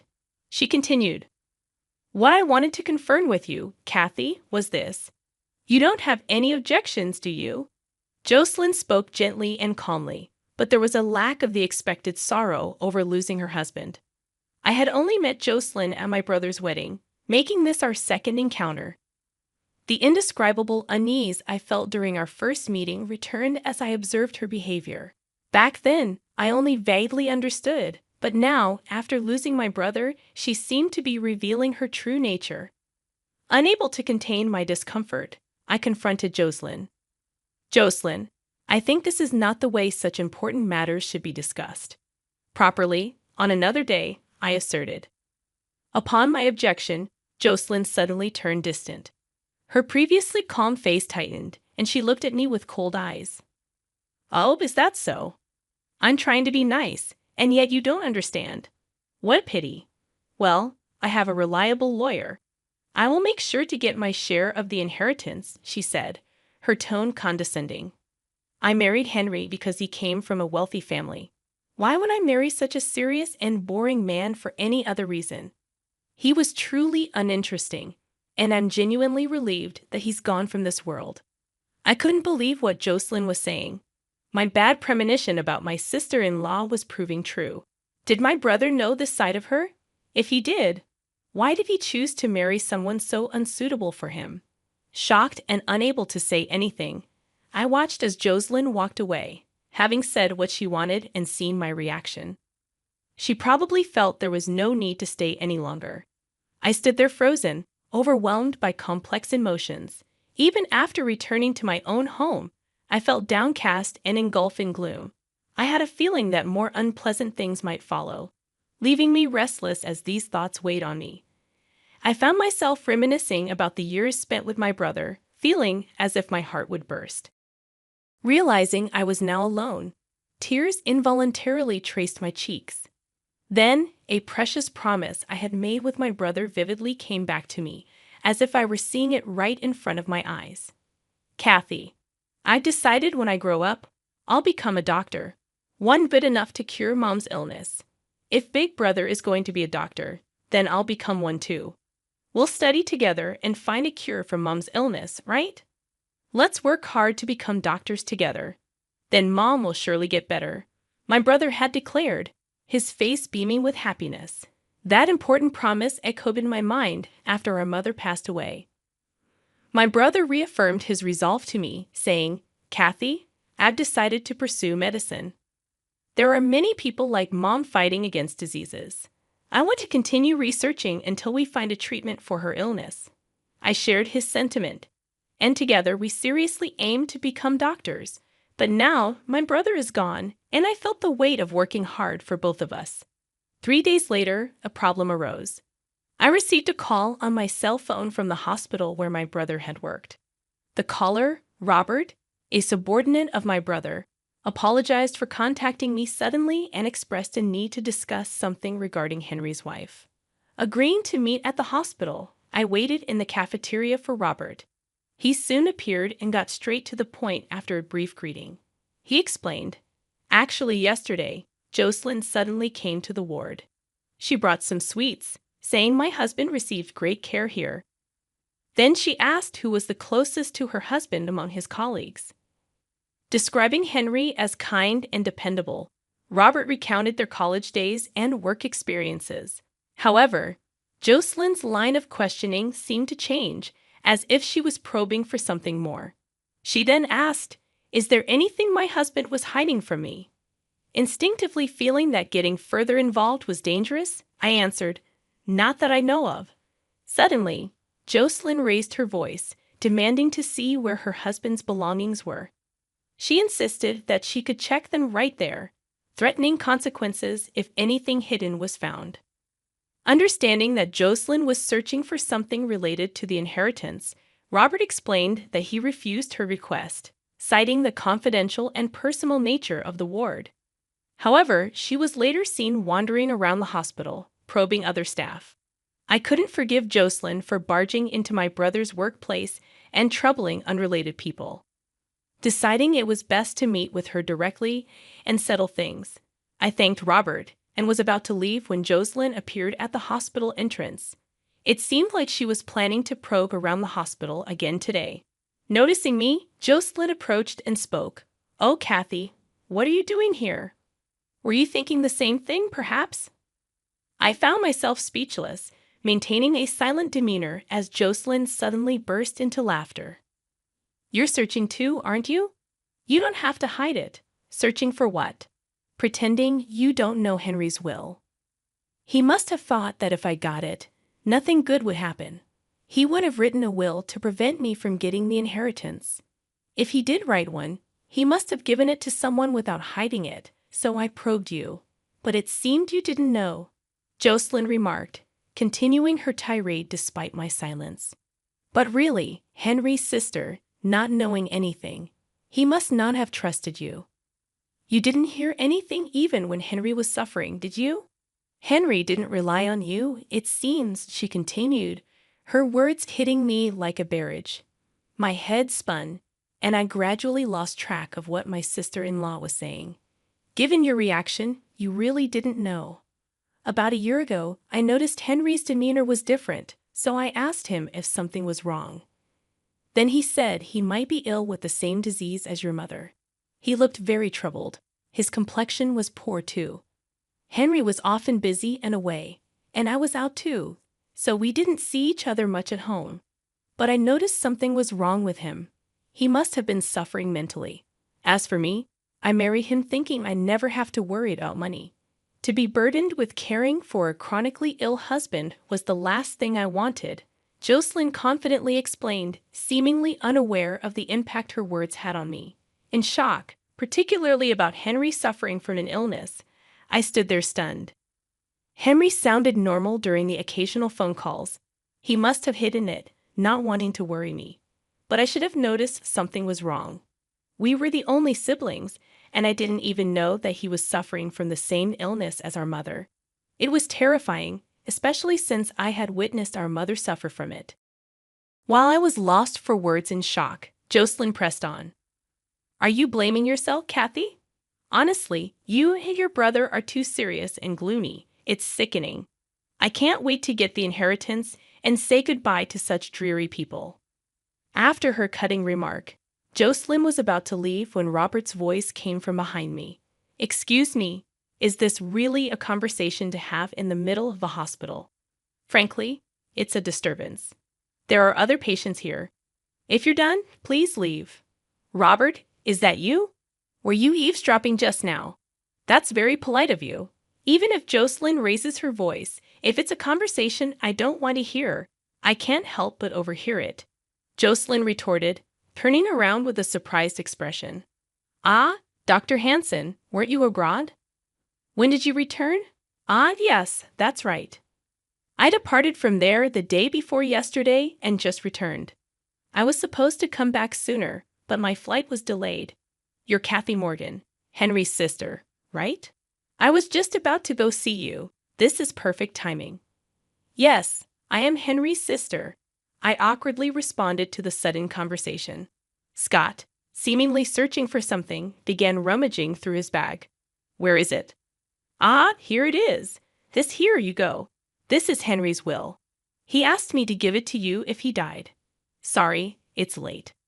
I'm glad I could finally deliver it, Scott explained, handing me Henry's will enclosed in a brown envelope. I couldn't help but wonder why my brother gave the will to Scott. Why did my brother give this to you, Scott? I know, right? I've been friends with Henry for a long time. You might not remember me, Kathy. Do you recognize this? Scott showed me 3 moles on the back of his right hand. As a child, I saw those moles and said they looked like the Big Dipper. Ah, those moles. Could it be Scotty? Scott used to live nearby and was my brother's best friend. I affectionately called him Scotty, and we often played together. He moved away in high school, and I had completely forgotten about him. Kathy, you remembered. That's great. I reconnected with Henry when I became a doctor.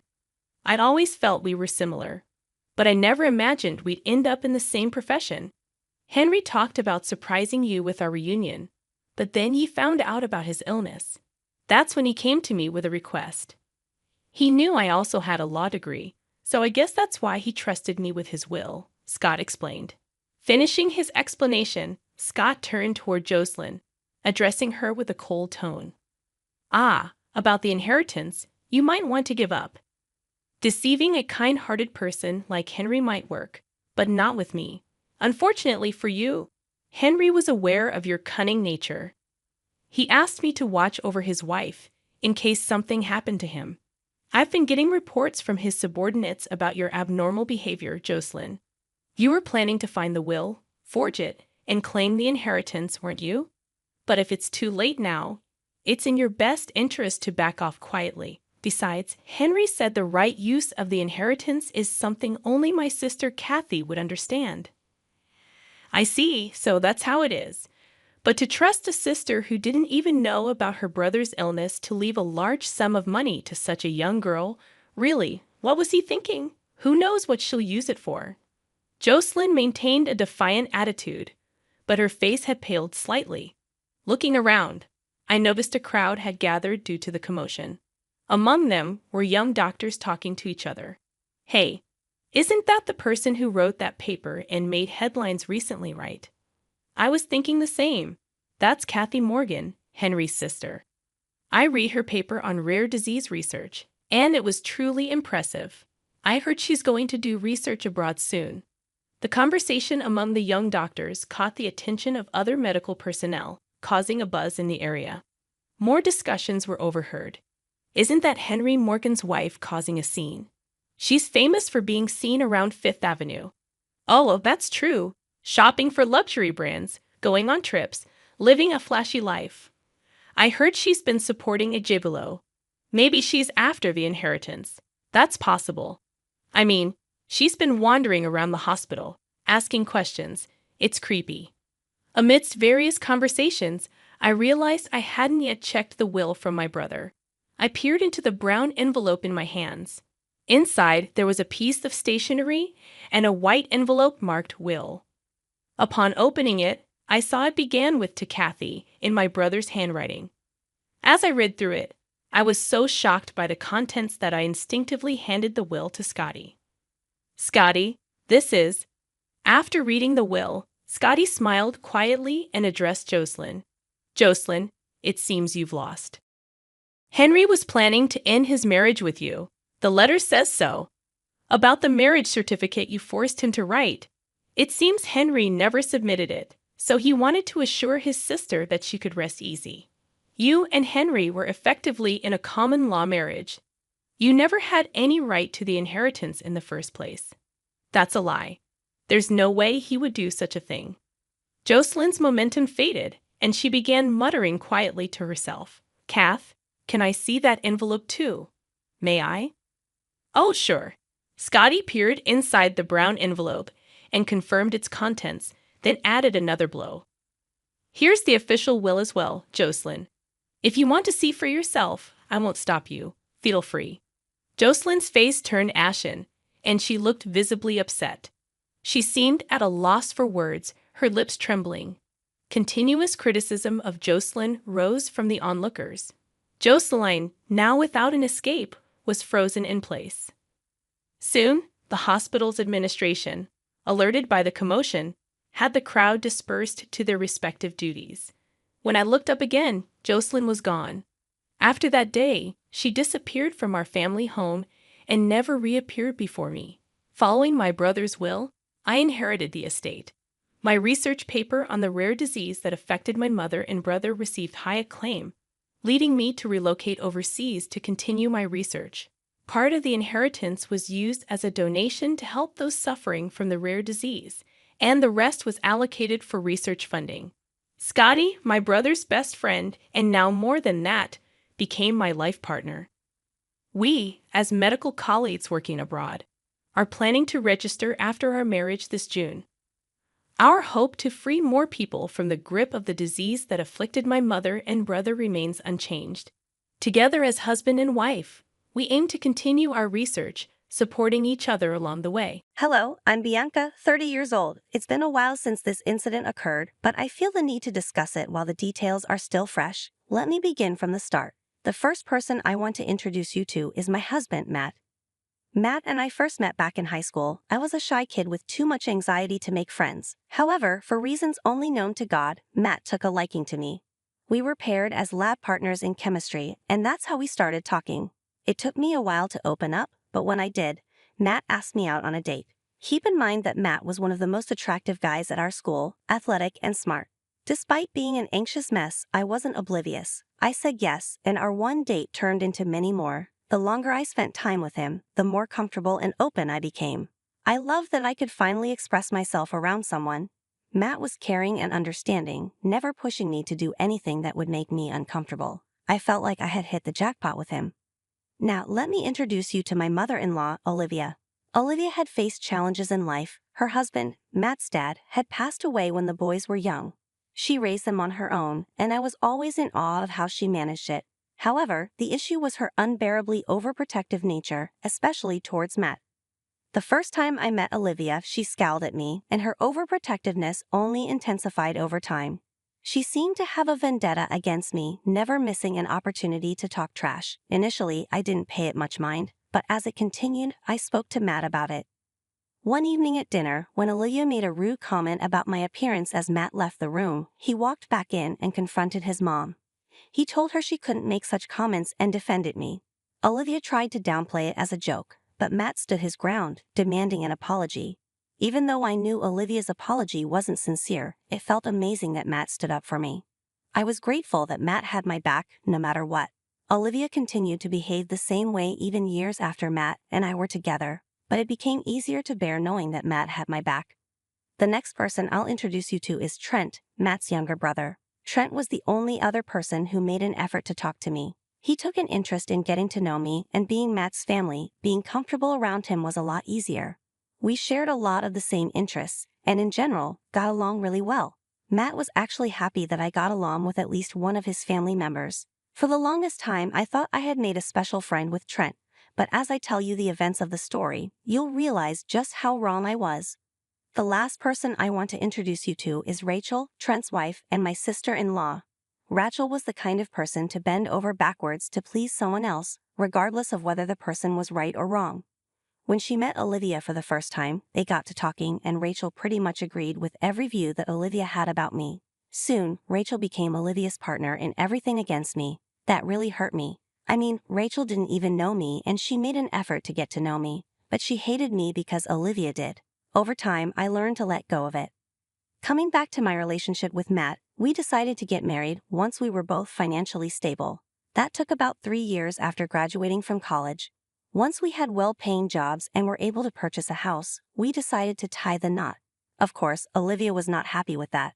She tried to sabotage our relationship in many ways while we were engaged. For example, she tried to convince Matt that he was settling for me without ever having gone out with anyone else. She even tried to set him up on dates with other women, which he vehemently disagreed with. That one really hurt. I knew she didn't like me, but to actively try to make her son a cheater, something was deeply wrong with her. At our wedding, Olivia pulled another stunt to disrupt the good mood we were all in.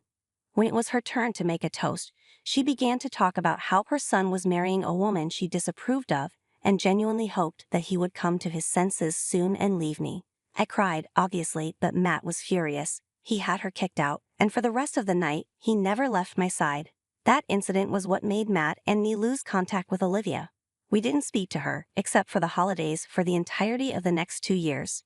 We only saw her at Trent's wedding, and we tried our best to avoid her because, quite frankly, we were happy for Trent. We were trying to celebrate his big day, but somehow Olivia managed to corner us and she asked to talk. Matt didn't want to give her a chance, but I asked him to let her speak. After all, we could hear her out, but we didn't have to accept what she said. Look, I just wanted to say that I'm really sorry for everything I said that day at your wedding. If you were really sorry, you would have come over to our place and apologized. You had 2 years to do it, but you never did. I felt embarrassed. There was no way for me to behave on my son's big day, and I should have realized that if my son was happy, I should have been happy too. I guess I just didn't have the courage to face you. But we did call you on the holidays and your birthday. Even if you couldn't apologize face to face, you could have done it over the phone. It was just very hard for me. Okay, I'm still owning up to my mistake. I'm sorry, I'm still angry with you, and if Bianca doesn't forgive you, we'll go back to the way we've been operating these past 2 years. I liked that Matt allowed me to have a say in it. Unfortunately, I was very big on keeping family close. So of course I told her I forgave her. I didn't want Matt to be estranged from his only parents. Olivia seemed very grateful, and for a while after that, she treated me well. Then, about a year later, she went back to her old ways. This time, Rachel joined her too. They would constantly mock me, be it in things I said or did. It didn't matter because they always found a way to make fun of me. I tried my best to let go of things and kept Matt calm too. I knew that if either of us said or did anything, it would only end with us cutting all ties with Olivia, and I didn't want that for us. But one weekend, Matt and I were rudely interrupted by Olivia, Rachel, and Trent. It was supposed to be a weekend where Matt and I would sleep in and catch up on a bunch of shows that we had started watching. But that plan went out of the window when we heard banging on the front door. I lazily made my way to the door, and as soon as I opened it, Olivia and Rachel pushed past me and walked in. Trent followed them too, each of them holding a box that looked a little heavy. As Matt walked over to the living room, I could see that he was just as confused as I was. "What's going on? What are you guys holding?" "This right here is proof." "Proof of what?" "Of you having an affair." "Excuse me, what makes you think that I've been having an affair?" "I always knew there was something wrong with you, and I was not alone. I felt the same way too. I mean, at every family gathering, you suddenly had work once or twice. It's fine, but every single time, that's suspicious." "It's not suspicious. I'm literally a nurse. You guys just happen to be there whenever I get called, and I get called in other times too." "Wow, you're bold, lying right to our faces when we have proof." "Matt, I swear I haven't ever cheated on you." "I don't know what proof they have in there, but I promise you it's not me." "Calm down, Matt, it's okay. I doubt you'd ever cheat on me. I'm just curious to see what Mom and Rachel found. Believe me, your views about your wife are about to change once you see them." "How did you even get this evidence?" "Rachel and I hired a private investigator who followed Bianca around for the last 6 months. We just got the evidence from the PI's office and we came here straight away." "That's beyond creepy and violating. What the hell is wrong with you guys? You have no say in anything, you cheating piece of crap." "Enough, let Bianca and me see the evidence." I was furious at this point. What had I ever done to these two? I had always made sure that I had been out of their way, and yet they tried to come between Matt and me. To hire a private investigator to follow me around for 6 months, that made my skin crawl. Who does something that deranged to get rid of someone they don't like? I was more than curious to see what these results were. Matt looked at me, and for a moment, we had a silent understanding that everything was going to be okay. Matt knew I could never cheat on him. The reason? I have really bad social anxiety. It's almost crippling. It takes a long while for me to get comfortable with someone. He knew firsthand how he had struggled to get me to even talk to him. The last thing I could possibly do is talk to some stranger and sleep with them. Granted, working as an oncology nurse had been helping me get over my anxiety. I would come home after work and just shut down for the next few hours, and Matt had seen and dealt with all that from the start of our relationship. I had never met someone who was so understanding and patient. I had always thought that I would end up being single for the rest of my life. So, when the universe dropped the perfect guy for me in my lap, why the hell would I do something so horrible to him? We opened one of the boxes and saw quite a large number of pictures, and there were some of the investigator's notes paired along with them. But in all of those pictures, there weren't any clear faces. This woman did look shockingly like me, and for a second, my heart did drop. I turned to look at Matt, and his face had drained of color. I began panicking, so I searched the pictures for any signs that might prove that it wasn't me. I could hear Olivia and Rachel sniggering behind me. I was so close to giving up and crying until I came across this one picture where this girl had a tattoo on her right arm. I had no tattoos. I showed the picture to Matt, and his fear turned to confusion. It was like we were speaking in a silent language. I immediately knew that we had to figure out whose pictures we were looking at. We opened the other 2 boxes and began to scour through those pictures and notes. And that's when, in one of the notes, the investigator mentions me getting into a car with a particular license plate that looked very, very familiar. I couldn't quite put my finger on it, so I showed it to Matt. He took one look at it and burst out laughing. All of us stared at him in confusion. Matt then leaned down to my ear and whispered whose car it was. I was so shocked that I couldn't help but burst out laughing too. Olivia, Rachel, and Trent looked very confused. Now they waited for either Matt or me to explain what we were laughing about, but that never happened because Matt and I kept going through the pictures and just laughing even more. This made Olivia and Rachel really irritated, so they spoke up. "What's going on? Why are you guys laughing at the proof of Bianca cheating?" "Yeah, are you one of those couples that don't mind a third person?" "Oh God, no, absolutely not. We just found out something really, really funny." "What could possibly be funny about cheating?" "Oh, that's not me in the pictures." "Yes, it is. We looked through a couple of the pictures, and it's definitely you. Look at this one picture. See the tattoo on the girl's hand? Yeah, Bianca doesn't have any tattoos. What if it was a temporary one she put on so she could avoid getting recognized? I honestly hate having tattoos on me. I've never even put a temporary tattoo on me. Okay, well, we made a mistake. What's so funny about that? What's funny is the identity of the man in these pictures. The man, you can barely make out who that is. How do you know who he is? Because of the investigator's notes. Here, take a look at that car plate. Do the numbers look familiar? Rachel grabbed the paper out of my hand. Olivia and Trent gathered around her to read the paper. As soon as they read it, I could see the range of emotions that they experienced. Olivia's eyes grew wide and her mouth fell open in shock. Rachel's face went white while Trent began sweating profusely. You see, the number plate was that of Trent's car, and the more you look through the pictures, the more you begin to clearly see that the man was Trent. Matt silently passed the pictures over where Trent's face was almost clearly visible, save for either a mask or a pair of sunglasses that he used to cover his face. Now, I didn't know why Trent was cheating on Rachel, but I must admit that it was really sweet to see Rachel's world come crumbling down the same way she wanted mine to fall. I was curious to find out why Trent was cheating, but I decided to just let Olivia and Rachel start the drama. I retreated and stood next to Matt. We were both trying our hardest not to break into laughter. Trent, what is this? Are you cheating on me? Listen, I can explain. Are you serious? This is not how I raised you. I'm sorry, but I never loved Rachel to begin with. What? Are you serious? Unfortunately, yeah. Why? What did I do that was so wrong? You didn't do anything wrong, Rachel. I was just in love with someone else from the start. Who was it? Bianca. Excuse me? What the hell is wrong with you? Man, really? You were in love with Bianca? You chose this ugly witch over me. Since when? I've been in love with her since Matt introduced her to us. She was just so beautiful and she was calm and quiet. I don't know, I liked that. Plus, when she did get comfortable enough with me, I found out that we shared a lot of the same interests. Oh God, I'm going to be sick. So, you found someone who looked just like Bianca. I knew you guys were already trying to ruin their marriage. I sort of hoped I could speed it up, and if they did get divorced, I could swoop in and have her. First of all, she is not some property that you can have. Secondly, get the hell out of my house. You are sick and twisted and beyond any help. I hope you rot. Never come back, never speak to me or Bianca again. As for you guys, Mom and Rachel, I want you out too. But we didn't even do anything. You did enough. I entertained your little game, but now I am done. It's beyond disgusting that you hired someone to follow my wife around so you could try and break up my marriage. I want nothing to do with any of you. Out. I can't even begin to describe how queasy I felt. That was the last thing I expected.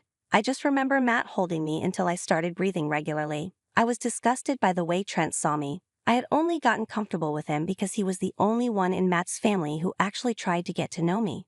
But to find out that he had made that effort because he wanted me was beyond disgusting. Matt was not feeling any better. He was fuming. He couldn't believe that his own brother was capable of being such a creep. He promised me that he would stand by any decision I made regarding everything that happened. I obviously wanted zero contact with all of them, especially Trent. I never wanted to see his face ever again. Of course, Trent did try to reach out to me about a month after everything had happened. He actually tried to convince me to leave his brother. I later found out that he had sent those messages to me after he had gotten divorced and lost everything he had to Rachel.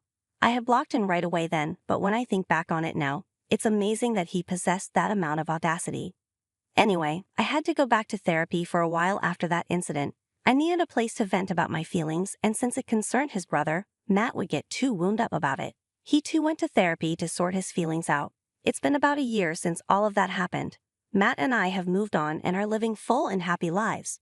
We haven't seen or heard from Olivia or Rachel since then. I hope, if not anything else, that they learn to never meddle in anyone else's life. Back then, I was a mess after finding out what Trent thought about me, but now I'm at a place where I can laugh at it. I'm glad I came out of it strong, and even more glad that Matt and I's relationship also grew stronger. Always make sure to be kind to all those in your life. Thanks for listening.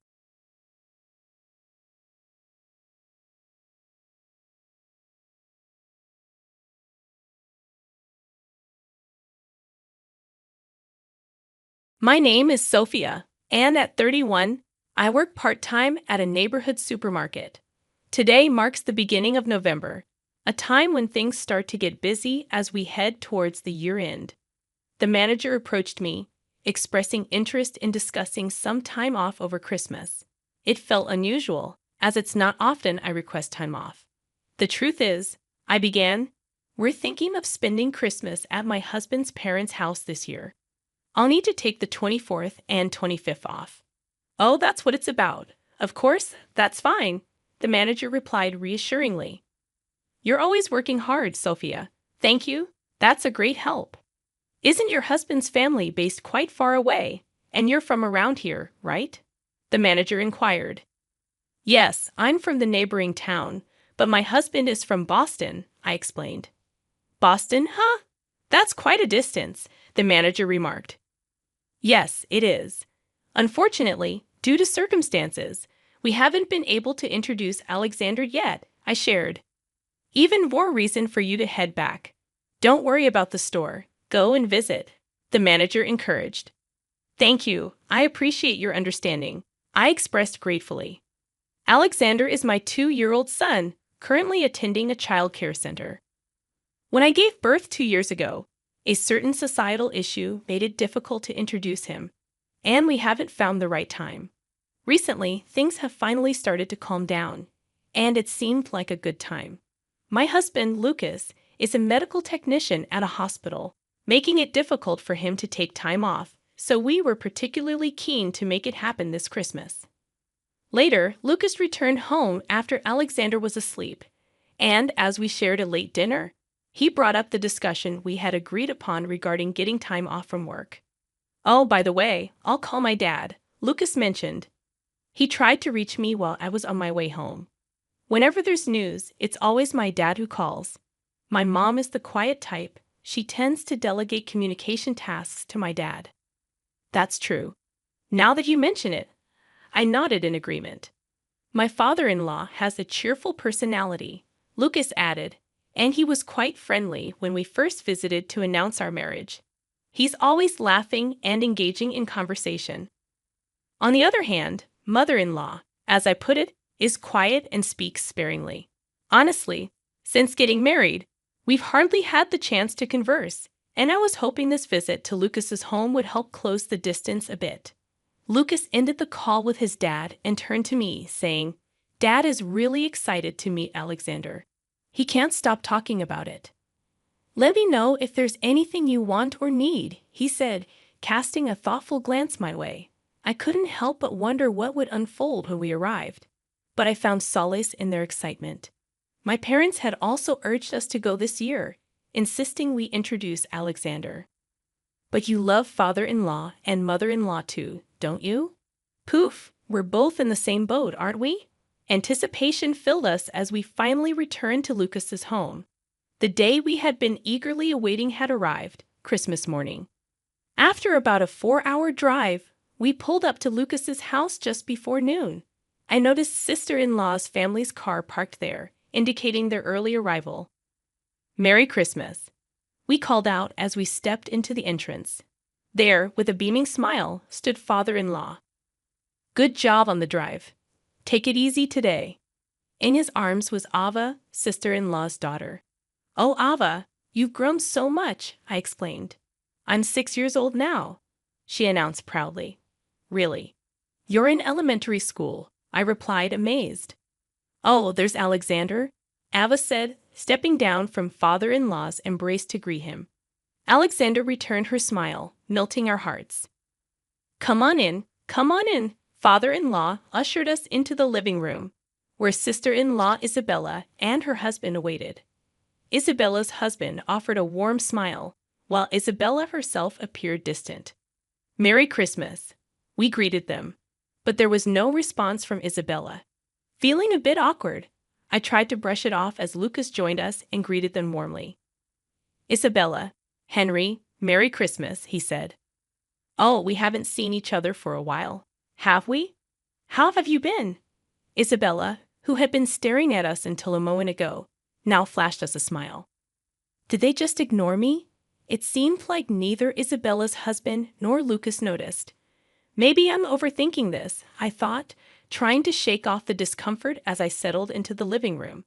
Lucas watched Alexander while I offered to help mother-in-law in the kitchen. I'm good, really, he insisted, but I knew it was important to lend a hand when we could. As Lucas kept an eye on Alexander, I made my way to the kitchen, where mother-in-law was busy. "Merry Christmas, mother-in-law." "Let me help you," I offered. But as soon as I spoke, she shot me a glare, thumped my shoulder, and said, "You're in the way," before retreating to the living room. I could hear her say, "Oh, Lucas, Merry Christmas. Have you been well? What's going on? First, sister-in-law, and now mother-in-law. Did I do something wrong?" I couldn't think of anything. Lucas and I have been married for 4 years, and it's been 2 years since Alexander was born. We haven't really spoken or even communicated much over the phone during this time. What could it be? I don't understand. Maybe I shouldn't let it bother me. We were planning to head home later that day, so I decided I would discuss it with Lucas when we had the time and stopped worrying about it for the moment. When I returned to the living room and took Alexander from Lucas, father-in-law said, "Here you go, Alexander, monetary gifts for you." Alexander seemed really happy with the envelope father-in-law handed him. "Ah, Sophia, did you hear that?" Alexander just said, "Thank you" to me. What a smart kid. Father-in-law looked really happy. But what caught my attention was the sight of mother-in-law and sister-in-law grinning as soon as Alexander received the envelope. It wasn't just a simple grin, it seemed rather sarcastic. I instinctively felt they were up to something, but I reassured myself. Nothing like this has ever happened before. It must all be in my head. And so time passed, and in the evening we headed home. The next day, we went to my parents' house since we see them often. Alexander was all smiles when he saw his grandparents. "Merry Christmas. Your grandpa and grandma have presents for you." Lucas and I were a bit taken aback by how much my parents spoiled Alexander. Just like the day before, my dad handed Alexander monetary gifts. "Ah, oh, Sophia, did you hear that? Alexander just said, 'Thank you' to me." "You're kidding." That's exactly what father-in-law said. Everyone laughed. As I took the monetary gifts from Alexander, I felt something unusual with my hand. Why does it feel so heavy? I had not sensed anything inside the envelope when I received it from my father-in-law the day before. Yet, I couldn't help but wonder at that moment. He wouldn't have put $100 in here, would he? Is that even okay? I decided to chalk it up to my parents' indulgent love for Alexander. Our home is about a 30-minute drive from where we were, so we ate lunch and then headed back. After giving Alexander a bath and putting him to bed, I decided to check the monetary gifts. Oh, it is indeed $100, just like last year. I kind of feel guilty. Well, we'll have to give something back in return, won't we? Just like last year, my parents didn't hold back, given I'm an only child, and Alexander is their first grandchild. I understood their affection, and yet I was a little flabbergasted. Nevertheless, I felt grateful, so I jotted down the amount of money received. But my dad seemed quite eager too. He was totally in sync with my father-in-law. This year will be interesting. Last year, since we couldn't meet, they had sent us a gift card, and the amount on the card was $100. They were thrilled to have a grandson, weren't they? Remembering my father-in-law holding Alexander and talking happily the day before, I continued the conversation and opened the envelope. That's when the unexpected happened. Wait, what? A leaf. There was a single green leaf inside the envelope. I was at a loss for words. Then Lucas, startled by my reaction, exclaimed, "What a leaf? What on earth is this?" He started to laugh uproariously. But what came to mind at that moment was the behavior of my mother-in-law and Isabella. No way, I thought. Anyway, I'll call them. They'll surely be concerned about this too. Lucas seemed to think it was all a prank, and while laughing, he tried to call my father-in-law, but there was no answer. Oh, they might be in the shower. Let me try calling Mom. Lucas then called his mother. It seemed she answered, and he told her about the leaf. From her surprised reaction, it was clear she was explaining something to Lucas. "Oh, so that's what it was, huh? All right, I'll let Sophia know." "Why do you want to talk to Sophia?" "Me? Hold on a sec." Lucas pulled the phone away from his ear and said, Mom sounds super apologetic. She says she wants to apologize to you, Sophia. Is that okay? Sure, I replied.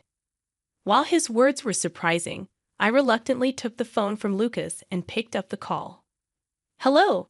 Just like that, mother-in-law went completely silent. Then I heard a faint, familiar laugh in the background that sounded like Isabella. Hello, mother-in-law. Like I would ever apologize to the likes of you, you poverty-stricken wife. Use me, your children are as poor as a leaf. See ya, paper wife. With those unbelievable words thrown at me, she hung up. At that moment, I realized all the events of yesterday were an act of spite. What's wrong, Sophia? You seem off. But how could I ever convince Lucas of what just transpired? First, I needed to find out what mother-in-law told Lucas. Hey, what did mother-in-law say to you? Well, it seems like Dad accidentally gave out the gifts that Ava had prepared. Remember how Isabella and her family came over for Christmas? First, Dad had prepared some monetary gifts. Then Ava said she wanted to help too. Somehow, in the process, she decided to include a leaf from the garden as a bonus. She might have swapped it with the money. I see. What's up, Sophia? You seem off. I found myself at a loss for words, suddenly labeled as a poverty-stricken wife. I had never experienced something like this before and struggled to find the right words to explain what had happened. Just as I was about to speak, a call came in from father-in-law. Oh, sorry, Dad. Maybe he's calling back, Lucas said, putting the phone on the table and switching it to speaker. The phone rustled, and Lucas asked, Dad, did you call by mistake? Lucas? Oh, it says Lucas on the phone. Ava, is that you? Yeah, you got it. It turned out Ava was the one who called back using father-in-law's phone. You're going to get in trouble with Grandpa, Ava. That's fine. I wanted to talk. Grandpa's in the shower. It's all good. Plus, Grandpa always says we should answer the phone when it rings, so I'm talking for him. Lucas commented, Well, it's nice that Ava is happy to talk on the phone. This isn't the right time, perhaps sensing my mood. Sorry, Ava. We're in the middle of an important conversation. Oh, really? Well, that's a bummer. Bye, Lucas, and bye, poor auntie. Wait, Ava, What's up? What did you say at the end? Both Lucas and I didn't miss what Ava had said at the end. It sounded like she said, poor wife, because Mommy's grandma also called auntie poor wife. She just said it earlier, too. Right now, Mom and Grandma are chatting over coffee. Ava, could you explain to Lucas what you mean by earlier? When Grandma was on the phone? Yes, so here's the thing. Broke wife once mentioned this to me. It's all about the leaf. Mom used to prepare the leaf with a smile and taught me all about it. She said that for the less fortunate, monetary gifts come down to a single leaf. Lucas looked at me with a baffled expression, and all I could do was stay silent. That's when my sister-in-law, who had noticed Ava's phone call, shouted, Ava. However, at that same moment, my father-in-law said, We'll talk about it later. Feeling confused about what was happening, I saw the phone being handed over from Ava to my father-in-law. Sorry about that. I was taking a shower. Then when I got dressed and came out, I found Ava saying something outrageous. So you heard it too, Dad? I'm sorry, Lucas. Could you hand the phone to Sophia? No worries, Dad. We're on speaker. Sophia's listening too. All right, Sophia, was what Ava just said true? And those bizarre words were targeted at you, right? Yes, that's right. My father-in-law stammered over his words. Behind him, I could hear my mother-in-law and sister-in-law speaking rapidly and agitatedly, as if trying to make excuses. My father-in-law sighed deeply. I am truly sorry. Please don't blame Ava. She didn't mean any harm. No, it's all right. We don't mind at all. Ava's not at fault here. Thank you. I'll follow up on this matter. Isabella's here too. We'll confirm things with her. With that, he ended the call. Lucas then looked at me, apologizing. I'm really sorry. I have no idea what's going on, he said, utterly confused. I shared with him all the discomfort I felt during my visits to Lucas's house. We decided to wait for a response from my father-in-law. Surprisingly, we received a reply sooner than expected, and amazingly, the very next day, Isabella's husband drove father-in-law, mother-in-law, and Isabella to our house. Upon entering, they stood before a sullen mother-in-law and sister-in-law, and father-in-law, along with Isabella's husband, apologized profusely. "We've done something truly disrespectful. We are sorry. We apologize for the outrageous behavior of my wife." The deep apology was appreciated, but the two of them didn't utter a single word. After being married for 4 years, I couldn't fathom the reason behind their animosity, even though we rarely met. May I ask, why did you suddenly act this way towards me? If I understood the reason, I could address it." There might be some misunderstanding, I thought, but there was no response to my question. The two of them were intent on ignoring me. Father-in-law, enraged by their attitude, shouted, "Answer her." Finally, Isabella grudgingly responded, but her answer was unexpected. "Well, Mom was originally against the marriage." "Wait, that's it? And why? Why did you let him marry a woman like this? A woman who doesn't even wear a single brand name item, who dresses in mass-produced cheap clothes. Indeed, I'm not interested in branded items. On the other hand, Isabella is the type who likes branded goods, and my mother-in-law also owns and wears a few brand-named items. Are you saying? Don't tell me that's the only reason you insulted her? That's all it is. I just don't want her in our family. I wish they would divorce soon, and she would just disappear. You know, how could you say something so rude? And what about you? Why are you supporting such a woman? You're a top-tier company employee and elite. You should choose someone suitable for our family, right? Despite Lucas being a well-qualified medical professional, we can't accept such a woman as a family member, can we?" Upon hearing Isabella's true feelings, her husband was speechless. However, it would soon be proven by the next words of my mother-in-law that this attitude was inherited from her. Originally, you see, I had found the suitable partner for Lucas. Despite that, he brought home some unknown woman and declared they were getting married. It was a true shock.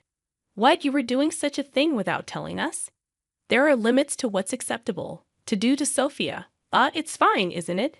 She's just a poor girl, isn't she?"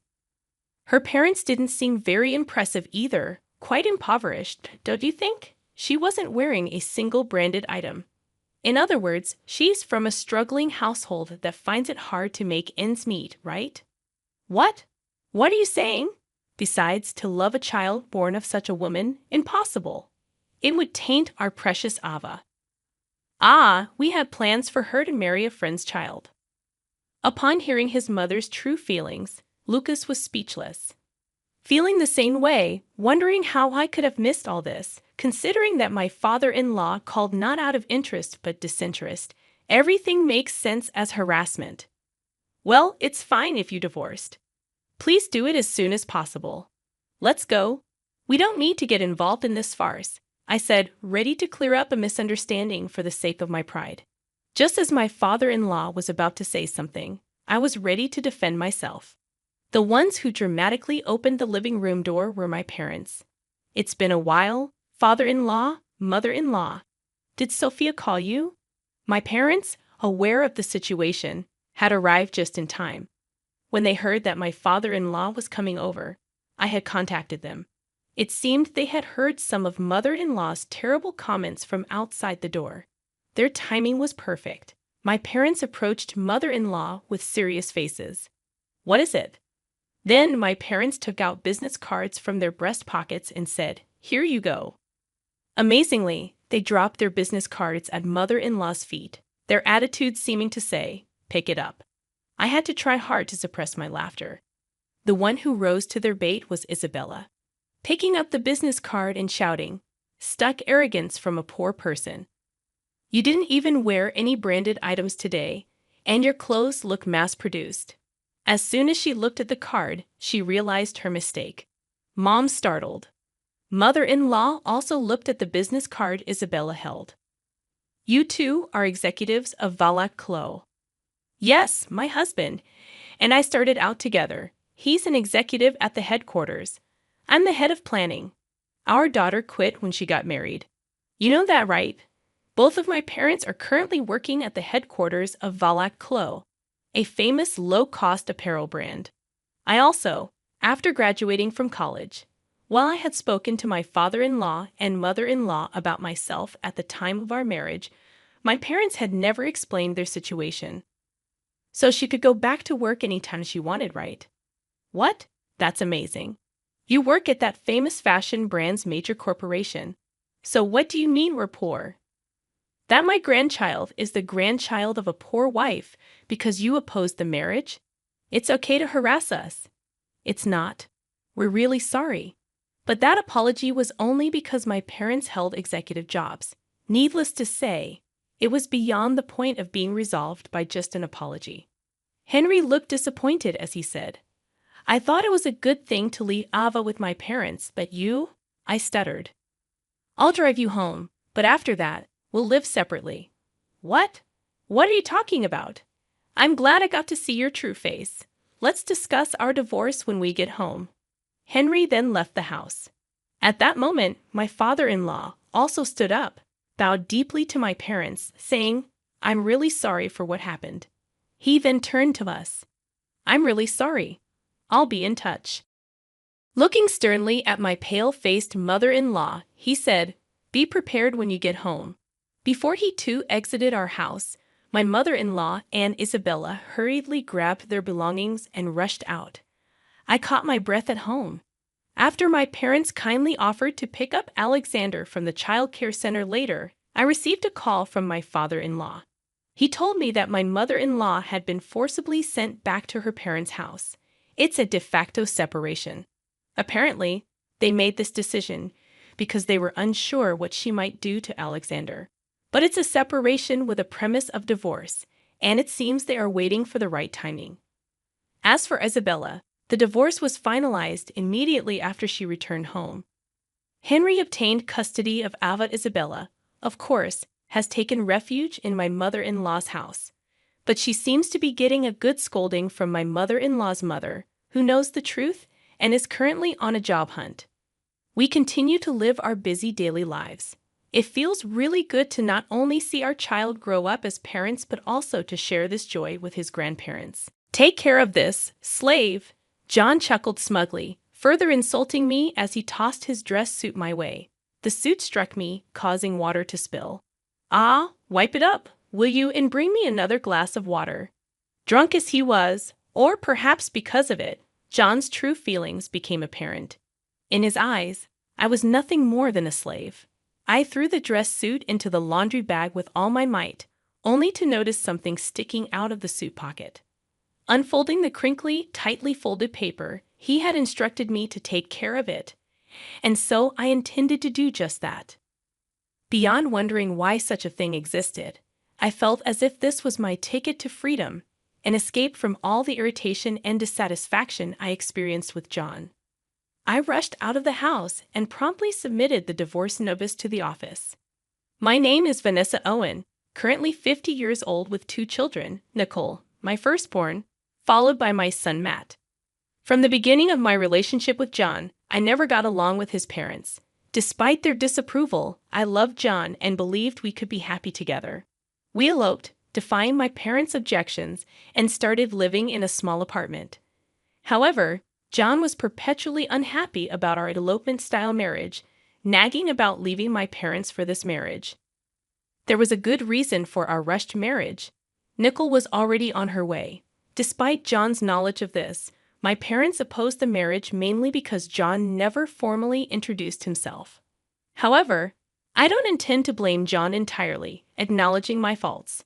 I've never liked his parents, who constantly criticized me. Right now, with a child on the way, we should focus on the future rather than dwelling on the past. Despite my admonishments, John continued berating me, saying things like I should never have married you, or your cooking is worse compared to my mother's. With no place to return after our elopement, I endured John's nagging every day.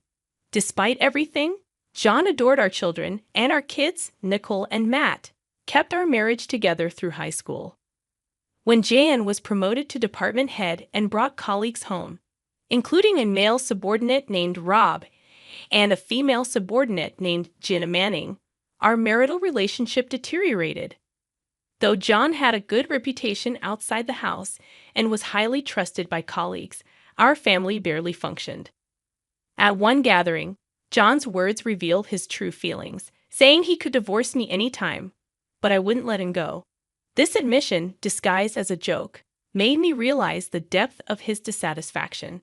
Despite his words, John's subordinates praised our supposed good relationship, while John laughed, intoxicated, insulting, and bragging until he passed out.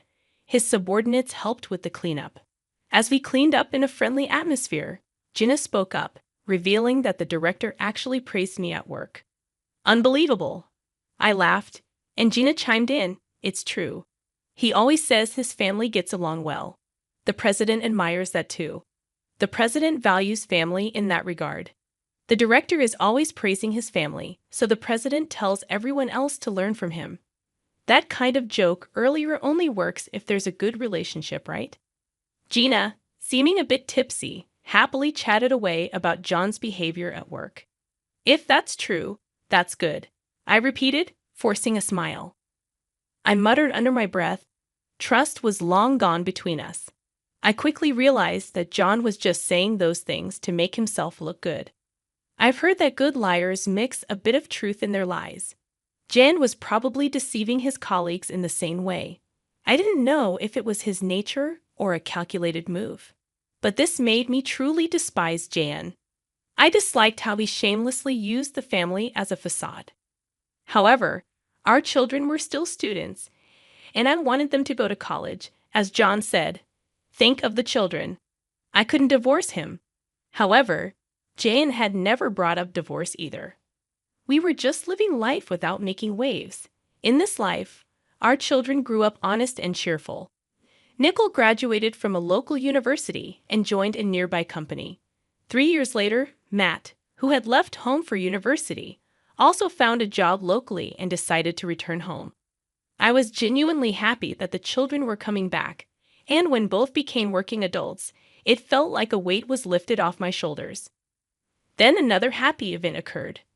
Mom, I'm thinking of getting married, Nicole, in her 3rd year of working, told me.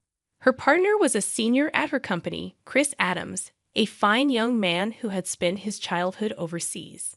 He seemed very intelligent. John was happy about the marriage too, and Nicole quickly started preparing for it. The wedding was to be a casual garden wedding. Usually, I'd wear a formal dress, and Jan would wear a morning suit. Still, guests were told to dress casually, so it was decided that I would wear a simple dress, and John would be fine in his existing suit. Despite everything, I wanted to honor Nicole's special day, so I carefully chose a dress. I thought about getting a new suit for Jan, but he insisted that the one he already had was fine. Reluctantly, I brushed and mended John's suit, looking forward to the wedding. On the wedding day, blessed with good weather, the ceremony began, surrounded by beautiful greenery and flowers. Rob and Gina, John's colleagues who had always been kind to Nicole and Matt, attended the wedding, and I thanked them for coming. At the reception, a stand-up party, I spent a happy time greeting Nicole's friends and colleagues. Jan seemed to be enjoying himself, but perhaps getting too drunk, he started commanding, "Hey, Vanessa, get me a drink." Waiters were walking around the venue, and it was embarrassing that he had to call out to me, who was far away, instead of just looking around. "Mrs. Owen, I'll go for you." Rob and Gina supported me, entertaining John, especially Gina, who stayed by John's side like a wife. I felt uneasy about it but was busy greeting other guests, so I left John to them. It was a beautiful ceremony, and the wedding ended successfully. Gina took care of a heavily drunk Jan until the end when the taxi arrived. She said, "John, your taxi is here," and helped him into the car. I also got into the taxi and spoke to her. "Thank you, Gina. Take care." "No, thank you." Looks like it's going to be a long night. Take care. I took her words as a reference to the drunk John and laughed. However, her gaze was not on John but me.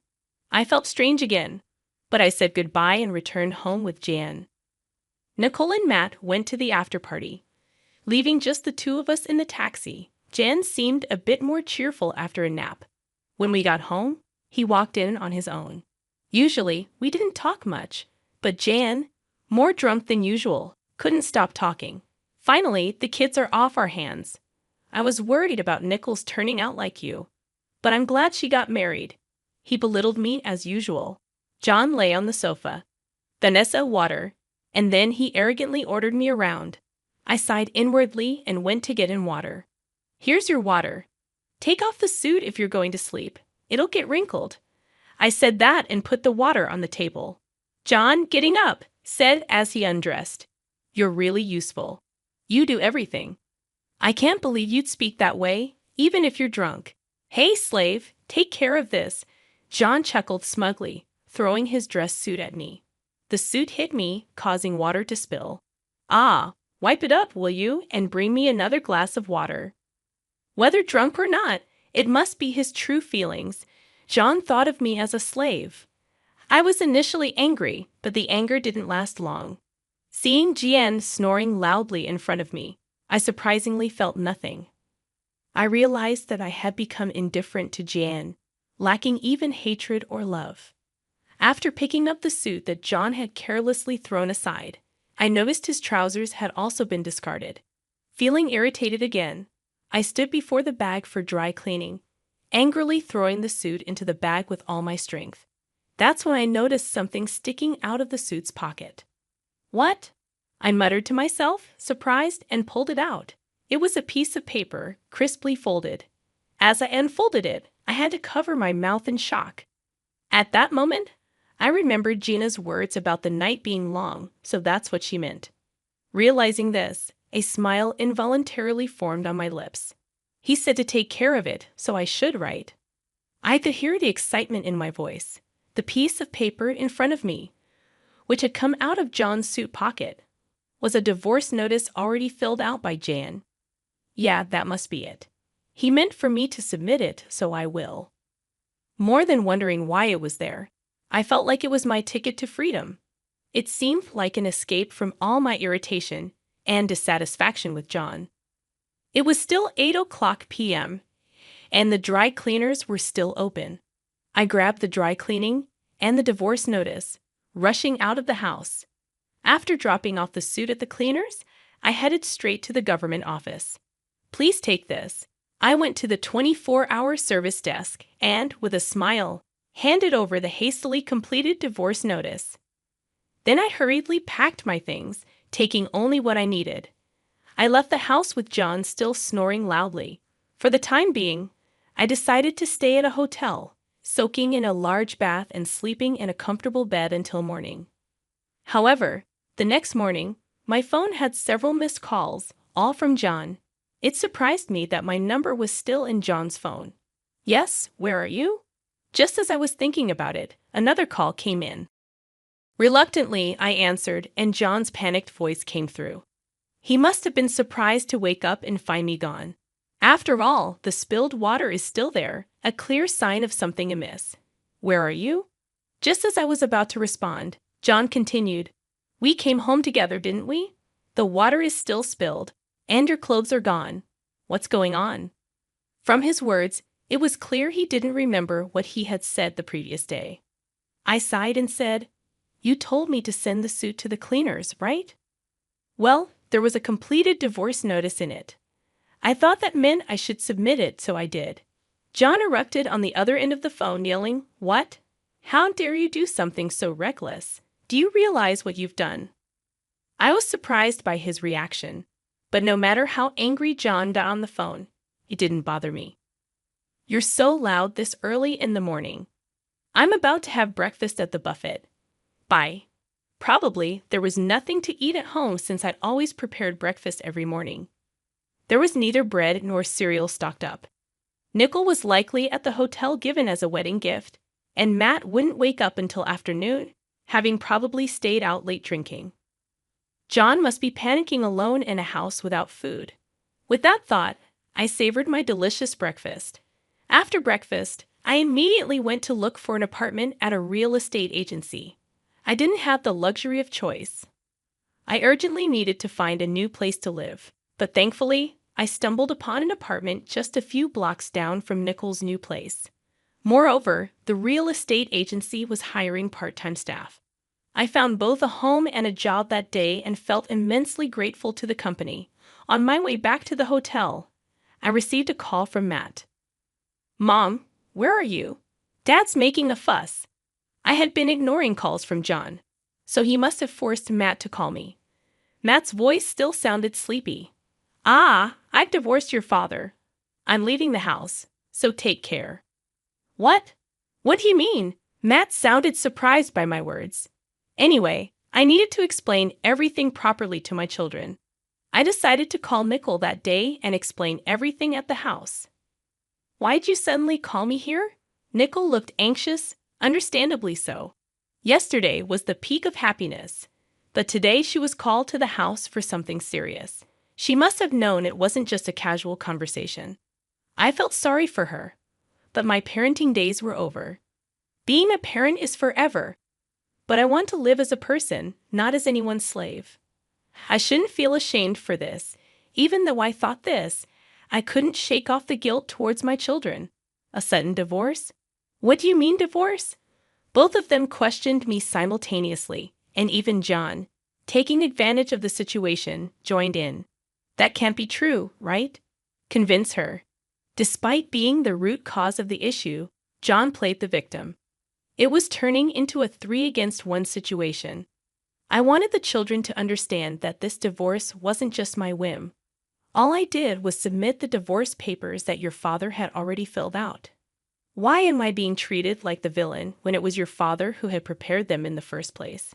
Hearing this, Nicole and Matt turned their gazes to John. Caught off guard, John frantically searched for an excuse. A villain. Come on, that was just a joke, right? Who would actually submit that? A joke?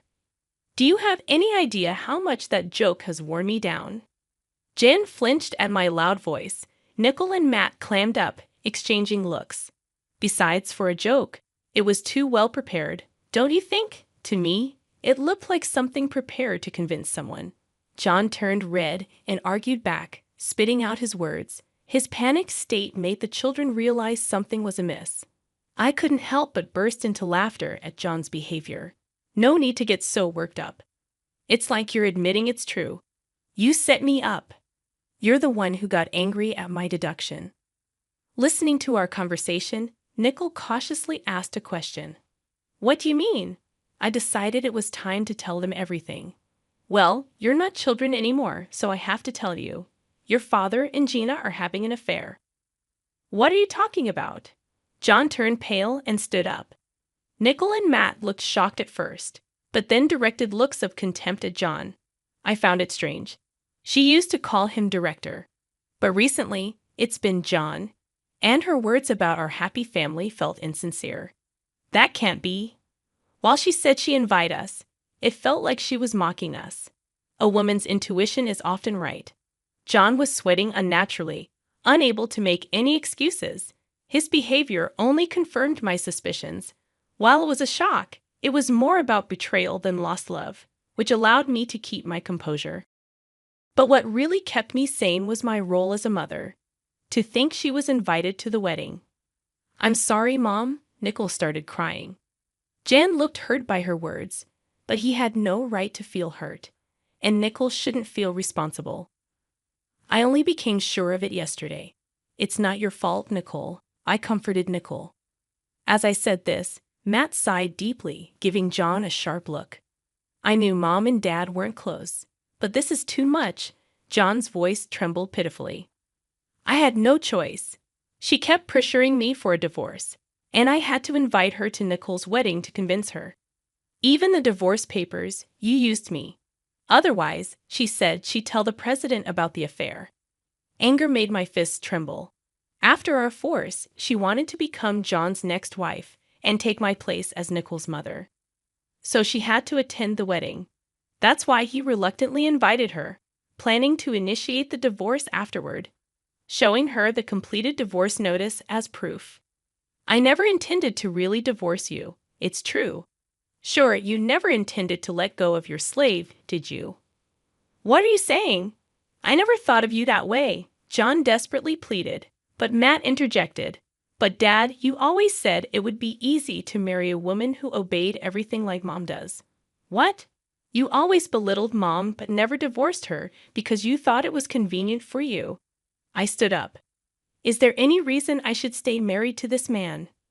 Nickel and Matt shook their heads firmly. Mom, you deserve to be free. That's right.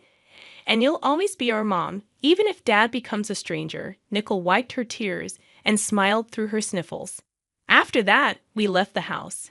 Matt, not wanting to stay with John, decided to move into my apartment. The divorce papers were already submitted.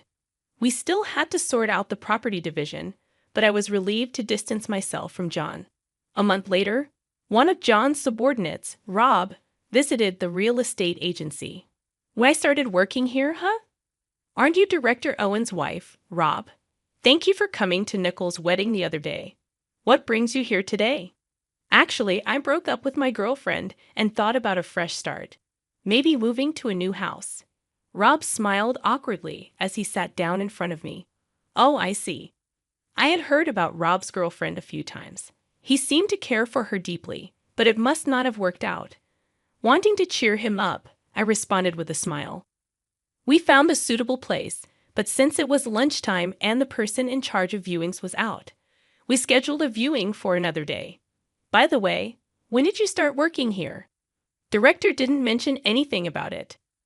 No, really, we got divorced. What? But last week at the dinner with the president, John was talking about planning a family trip. Rob was shocked, and so was I. John was still spreading such nonsense. He would undoubtedly continue using the family to get closer to the president if I stayed silent. I decided to tell Rob the whole story. John and Gina. That's unbelievable. Rob turned pale. His reaction was oddly striking. He slowly opened his mouth. My girlfriend was Gina Manning. I gasped, not expecting that Rob and Gina had been dating. Rob muttered, I can't forgive them.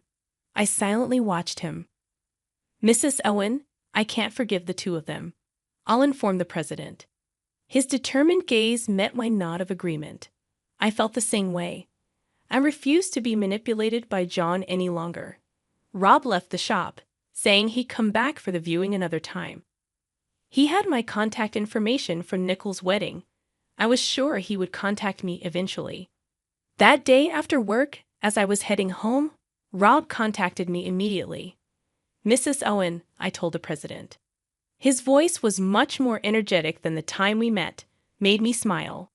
The president was furious, betraying his family and having an affair with a subordinate. Both of them will be dealt with. Really? That's great. Now we won't be used by them anymore. Those two deceived everyone, the family, the staff, even the president. They were called into the president's office right after I left. Imagining the scene, I couldn't help but smile. Even though they were no longer a part of my life, I couldn't accept them getting away scot-free. Thank you, Rob. You will surely find happiness. I sent this to Rob, feeling like it was something I also wanted to hear. Eventually, Jan and Gina's affairs spread throughout the company, especially John, who had always boasted about his happy family life, turned out to be a scoundrel who preyed on a subordinate. He was demoted 3 ranks from director to an ordinary employee. At home, he had no family waiting for him. For a man over 50, it would be interesting to see how he would live from now on. Gina resigned, probably due to the scrutiny. She was about 35 years old, a pitiful woman unemployed in her mid-30s after meddling with a married man. Their relationship also ended. Such an unhealthy affair was never going to last. Gina had pleaded with Rob, but he firmly rejected her. Feeling relieved, his reaction made me feel relieved too. Afterward, I continued to live peacefully with Matt in our apartment. 2 years later, Matt told me he was getting married. Just when I thought I'd be alone, he said, Mom, let's live together now. I'm looking forward to the birth of my grandchild. Living with Matt and his wife, Nicole, is also doing well as a mother of one. The fact our family keeps growing brings me joy. I reached out to my elderly parents, whom I hadn't spoken to in a while, told them about the divorce. They said, "Bring the kids over sometime." And I felt endlessly sorry and grateful to them. I plan to make up for my past mistakes by being filial to my parents and continue to be a reliable mother, always there to help my children. Did the items for Jane and Hannah arrive? Starting today, we're going to be supporting them, my husband Bob declared triumphantly over the phone. I was at a loss for words due to Bob's sudden declaration. It seemed like Jane and Hannah were the only ones on his mind, with no consideration for me. I contemplated discarding such a husband. Yeah, the stuff arrived, and I just moved into a new place. I responded in a deliberately cheerful tone. "A new place?" Bob muttered, then seemed stunned. "My name is Caroline Smith, and I recently turned 50. I work in sales at a major company, and although the job comes with constant complaints and troubles from clients, it's rewarding and enjoyable. My only family is my husband Bob. We don't have children, and my parents passed away some time ago. My parents-in-law live nearby, but we aren't that close. We have a casual relationship. Bob loves dining out, often taking his sister Jane along for many outings. Jane's daughter, Hannah, always joins them. In the early stages of our marriage, I complained to Bob about him prioritizing Jane and her daughter over me. However, those feelings gradually faded. I want to repay them for the struggles I caused during my student days. After learning of Bob's sincere feelings, I understood that my in-laws are impoverished, living in a small, run-down apartment. It's incredibly cramped. Bob diligently pursued his studies, but he didn't pass his first-choice state university, only getting accepted into private ones. His parents couldn't afford to pay, so Jane, who was working at the time, helped with his tuition. Bob seems grateful to Jane for supporting him during difficult times. After Jane got married, she quit her job to be a stay-at-home mom, limiting her financial resources. After hearing this story, I stopped complaining, understanding the reasons for wanting to give back. I thought it best to let Bob do as he pleases, despite a bit of loneliness. "I'm going to go out to eat with Jane and Hannah now," Bob said. Bob is going to dine out with Jane and her daughter today as well. "Have a good time," I said with a smile, seeing him off. Let's continue to live supporting each other with Bob, who values family. That's what I thought. However, the rift in our relationship happened about 3 months ago. One day, Bob approached with a serious expression, saying, "In fact, Jane's getting a divorce. She's decided to keep custody of Hannah." When I heard Jane was divorcing, I was honestly perplexed. Jane was the type of person I found difficult to deal with, going back to when I visited Bob's parents' house before we got married. Jane laughed uproariously at me, saying, "Bob, you're marrying her? She's so plain and has bad taste." Bob and his parents didn't say a word, acting like they didn't notice. So I had no choice but to endure Jane's rude behavior as I remembered Bob's declaration. "I'm going to visit home every day for a while. Unlike you, who's thick-skinned, Jane is delicate. And I'm worried about Hannah too." Bob disparaged me with a calm demeanor. However, I did not retort. Arguing with Bob here and then, having him perpetually visit his parents' house would also be a problem. "Take care." I couldn't say anything else and just saw Bob off. From then on, Bob spent more time away from home. Until now, he often came home around 8 p.m. on weekdays, but there were times when he didn't return even by the next morning. He was almost never home on weekends, and my loneliness just grew.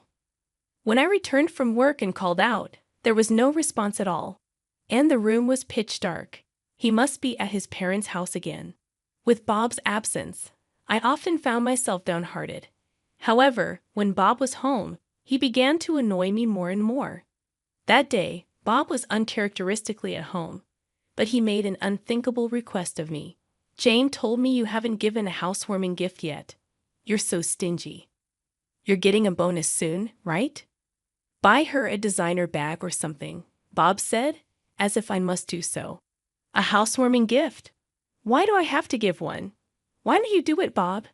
I responded in kind, but Bob instantly got angry.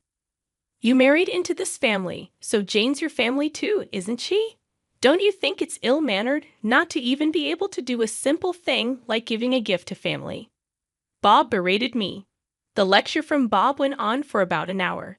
In the end, he only said, "Anyway, just make sure to give Jane and Hannah a gift before leaving the house. He's likely gone to his parents' house." "I've never received anything from Jane," I murmured quietly. A few days later, I got a call from Jane. "Hello, you heard from Bob, didn't you? You really don't think things through. Normally, you give a housewarming gift," Jane stated as if she deserved it. I got irritated at the selfish attitude, so I retaliated. "You've never done anything for us either, have you? Even at our wedding, we didn't get a gift from you." During the wedding, Jane said with a smile, "We're family, so we don't need a wedding gift, right?" and handed over an empty gift envelope. "But there's nothing inside, is there?" I asked. Even when I asked, Jane put on an innocent face. "I did buy the envelope, right? I'm so nice, aren't I?" Jane said with full confidence. I was at a loss for words at Jane's utter lack of common sense, and Jane had absolutely no restraint. She heartily ate the wedding meal and drank several drinks outside of the course. Even when I handed Jane the catalog gift for the guests, she complained, "Aren't there any luxurious items? If there were, I could take home several." "Caroline, you really don't think things through." That was the outcome, with her complaining like that. Remembering all that, Jane replied with a scoff, "You're my brother's wife. I don't need to give you anything, do I? You're the lowest in our family hierarchy. Rather, it's only natural for you to honor me. If you understand, go buy a new designer bag quickly." I was astounded at the way Jane spoke, unable to say anything. Hannah strikes up a conversation. "Caroline, make sure you buy my bag too.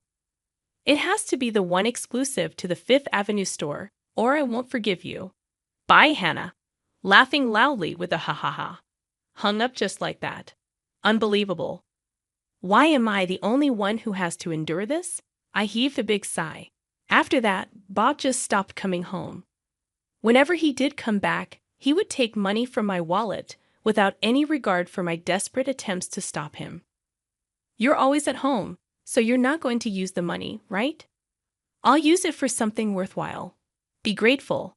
Waving a few bills, Bob left the house. I couldn't take this anymore. I was becoming worn out from Bob's selfish actions. Then one day, the doorbell rang, and I opened the front door. "Hello," I said, and someone who appeared to be a mover said, "Is this the residence of Mr. Bob Smith? We'll start moving the stuff right away," and began bringing a multitude of boxes into the house. I hurriedly tried to stop him, saying, "Wait a minute, we didn't order this." However, the mover responded with a slight troubled look. "It's Mr. Bob Smith's residence, right? We received a request directly from him." Perplexed by the mover's reply, I immediately called Bob. Fortunately, Bob answered right away. In the background of the call, I could hear the crude laughter of what seemed to be Jane and Hannah. I confronted Bob. "There are movers here bringing box after box into our house. What's going on?" Then Bob said something completely unexpected. "Oh, did the stuff for Jane and Hannah arrive? From today, we're going to be supporting them." "I don't need your opinion, got it," Bob declared triumphantly over the phone. In the background, Jane started to speak. "Welcome aboard.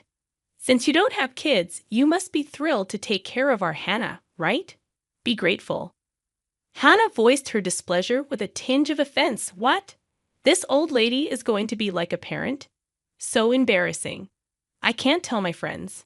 I was at a loss for words due to Bob's sudden declaration. Surely the in-laws' house must have become too cramped, prompting Jane to plead with him. "Our house is bigger and has spare rooms." No doubt they were requested by Jane and Hannah, who knew about this.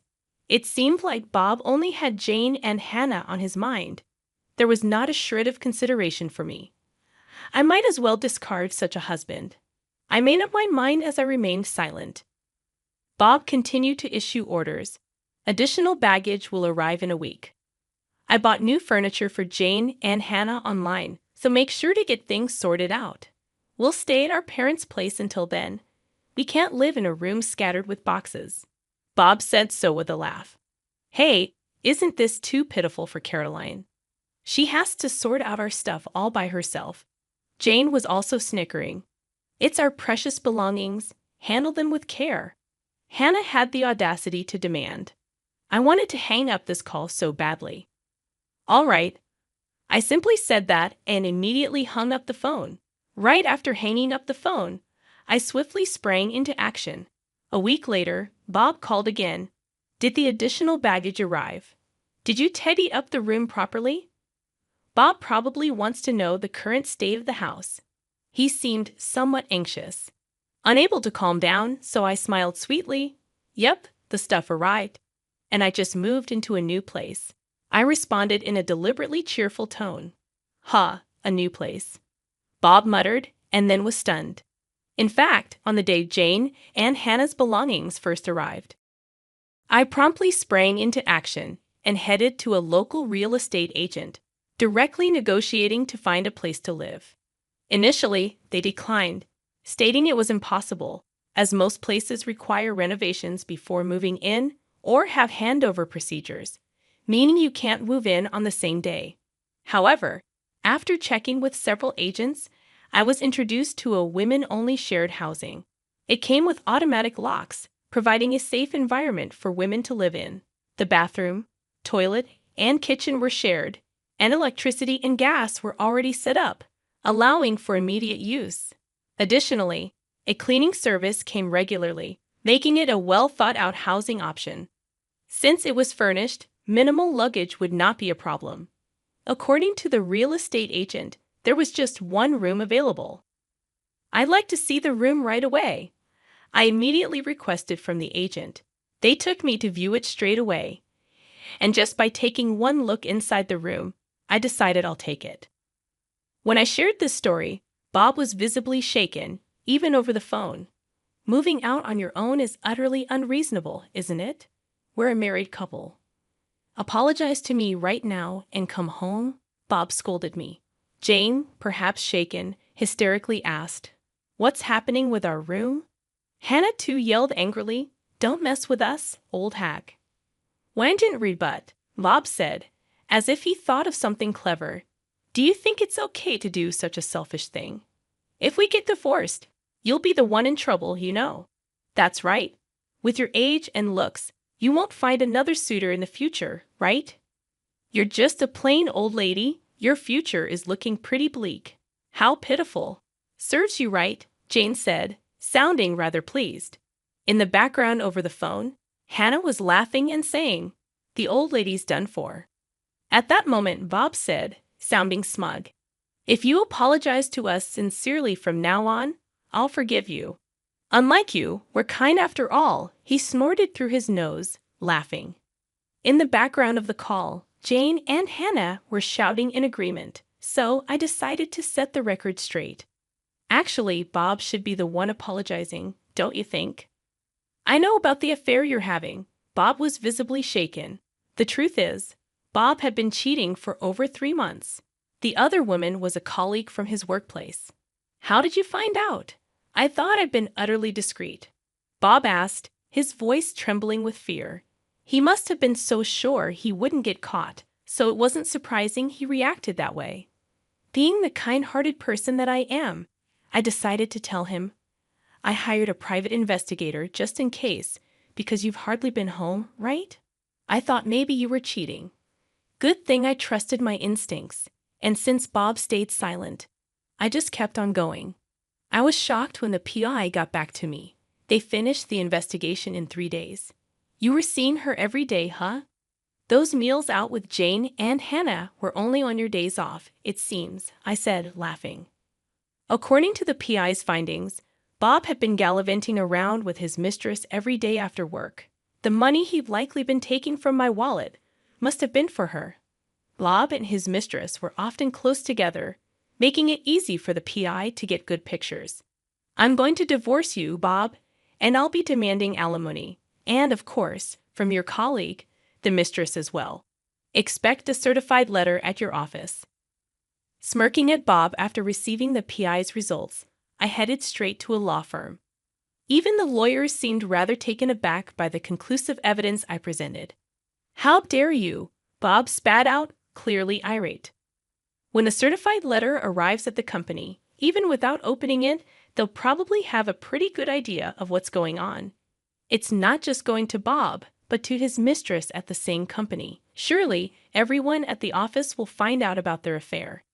"Hey, Bob, are you okay?" The situation has taken a dark turn, and Jane sounded anxious. Jane must have been planning to have Bob and me take care of life's chores for her, intending to lead a leisurely life. Jane has a long history of being a housewife, and it's unlikely she can start working now. Bob is the only one to rely on, and it can't be helped, I guess. "Bob, what are you going to do?" "I haven't worked a day since graduating from high school, and there's no way I'm doing a part-time job now." Hannah seems slightly troubled as well.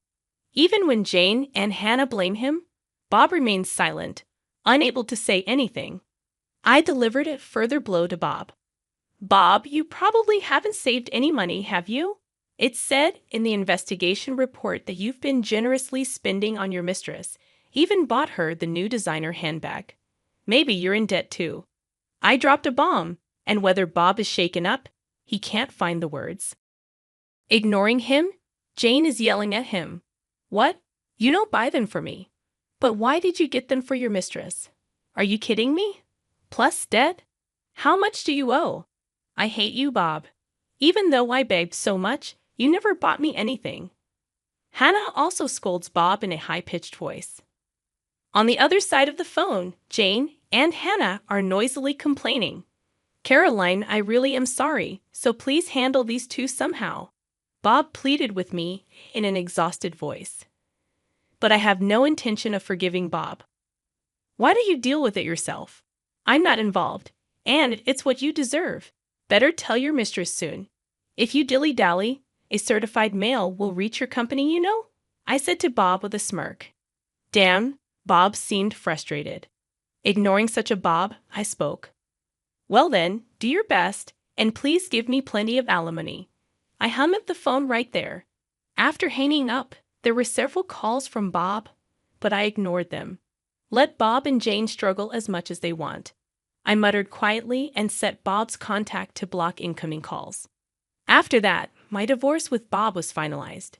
Initially, Bob resisted because there was dual income. Until now, Bob could afford to live even while he just messed around. With just Bob's income, maintaining the lifestyle we've had until now is certainly not feasible. It seems like Bob understands that, which is why he doesn't want to divorce me. However, I have decisive evidence of Bob's infidelity. Ultimately, I conveyed to him that I have absolutely no intention of reconciling, and that I will take legal action if he doesn't agree to the divorce any longer. With that, Bob, hanging his head down, said, "I'll agree to the divorce," and stamped the divorce papers. So I demanded alimony from Bob and settlement for emotional damage from his partner. The amount was determined while being informed about the going rate from my lawyer. I believe it's a fair amount. In fact, Bob's partner paid it promptly. Apparently, she borrowed it from her parents after explaining the situation. However, it was a steep amount for Bob. Can it be reduced? Even though he said that numerous times, I ultimately rejected Bob's request during the meeting with our lawyers at the law office. "How about I add on the money you stole from my wallet?" I cheerfully asked. Bob turned pale as a ghost. "That amount is fine." In the end, Bob, trembling, agreed. After that, both Bob and his partner resigned from their company. The reason was that their affair was exposed within the company. It seems that the delivery of a certified document brought attention to the relationship between the two. Even if the contents of the envelope were unknown, an envelope from a divorce law office tends to be pretty self-explanatory. One can generally guess what's inside. Eventually, Bob resigned because things got uncomfortable. Being the subject of juicy gossip around the office, perhaps he couldn't stand it. After leaving the company, Bob has been working in day labor via an agency. Due to his age, it seems he couldn't find another job right away. But payments won't wait. He has living expenses plus the installment payments of alimony to me, and the mortgage still has a long way to go. Moreover, the debts he likely incurred during his affair came to light. Life's probably going to be pretty tough, I bet. Sometimes I get messages from Bob through the lawyer to me. I was wrong. Please take me back. I'm begging you. I'm barely scraping by. If I'd known this would happen, I would have been nicer to Caroline, Bob says, reportedly weeping in front of the lawyer. I think he's really backed into a corner, but it's too late now. And the situation for Jane and Hannah doesn't look good either. Currently, they are living with Bob, but since Bob has no money, their living situation seems dire. One day, I got a message from Jane on my cell. I had blocked Bob's number, but I hadn't blocked Jane's. Seems like that backfired. Wondering what she could possibly want now, I answered the call. Hello, and the moment I answered, Jane begged me, please help us. We're living with Bob, but he has no money, and our electricity and gas are going to be shut off. We don't even have anything left to eat, Jane spoke in an exhausted voice. I was surprised that their living situation had become so desperate. But I had no intention of helping, so I brushed Jane off coldly. Why don't you work? You're healthy, aren't you, Jane?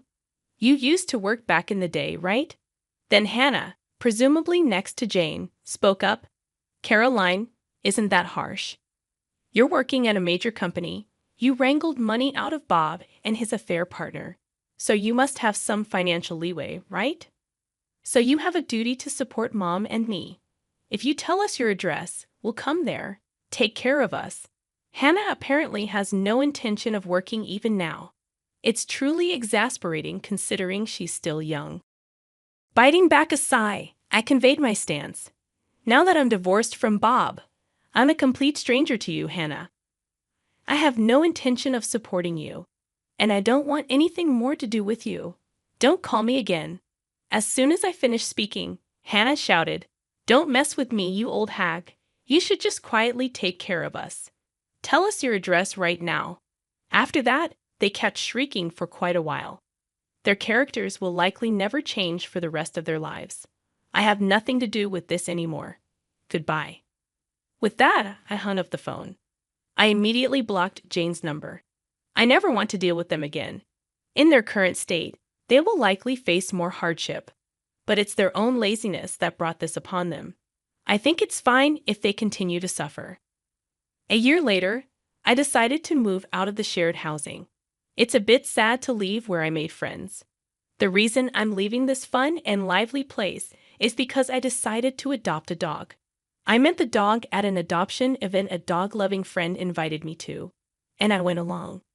That's where I had a destiny-filled encounter. While other dogs were being friendly with various people, this dog was different. It stared at me intently the moment our eyes met. I thought this dog might need me. After that, I attended the adoption events many times and deepened my bond with him. After several visits, joyfully, I was allowed to adopt him. However, the shared housing doesn't allow pets, so sadly, I had to move out. Now I live in a pet-friendly apartment. Dogs don't betray you, and it's so cute when I call. He runs towards me joyfully. There will probably be various difficulties in the future, but I'm not alone anymore. I want to move forward, facing forward, supporting each other with this beloved dog.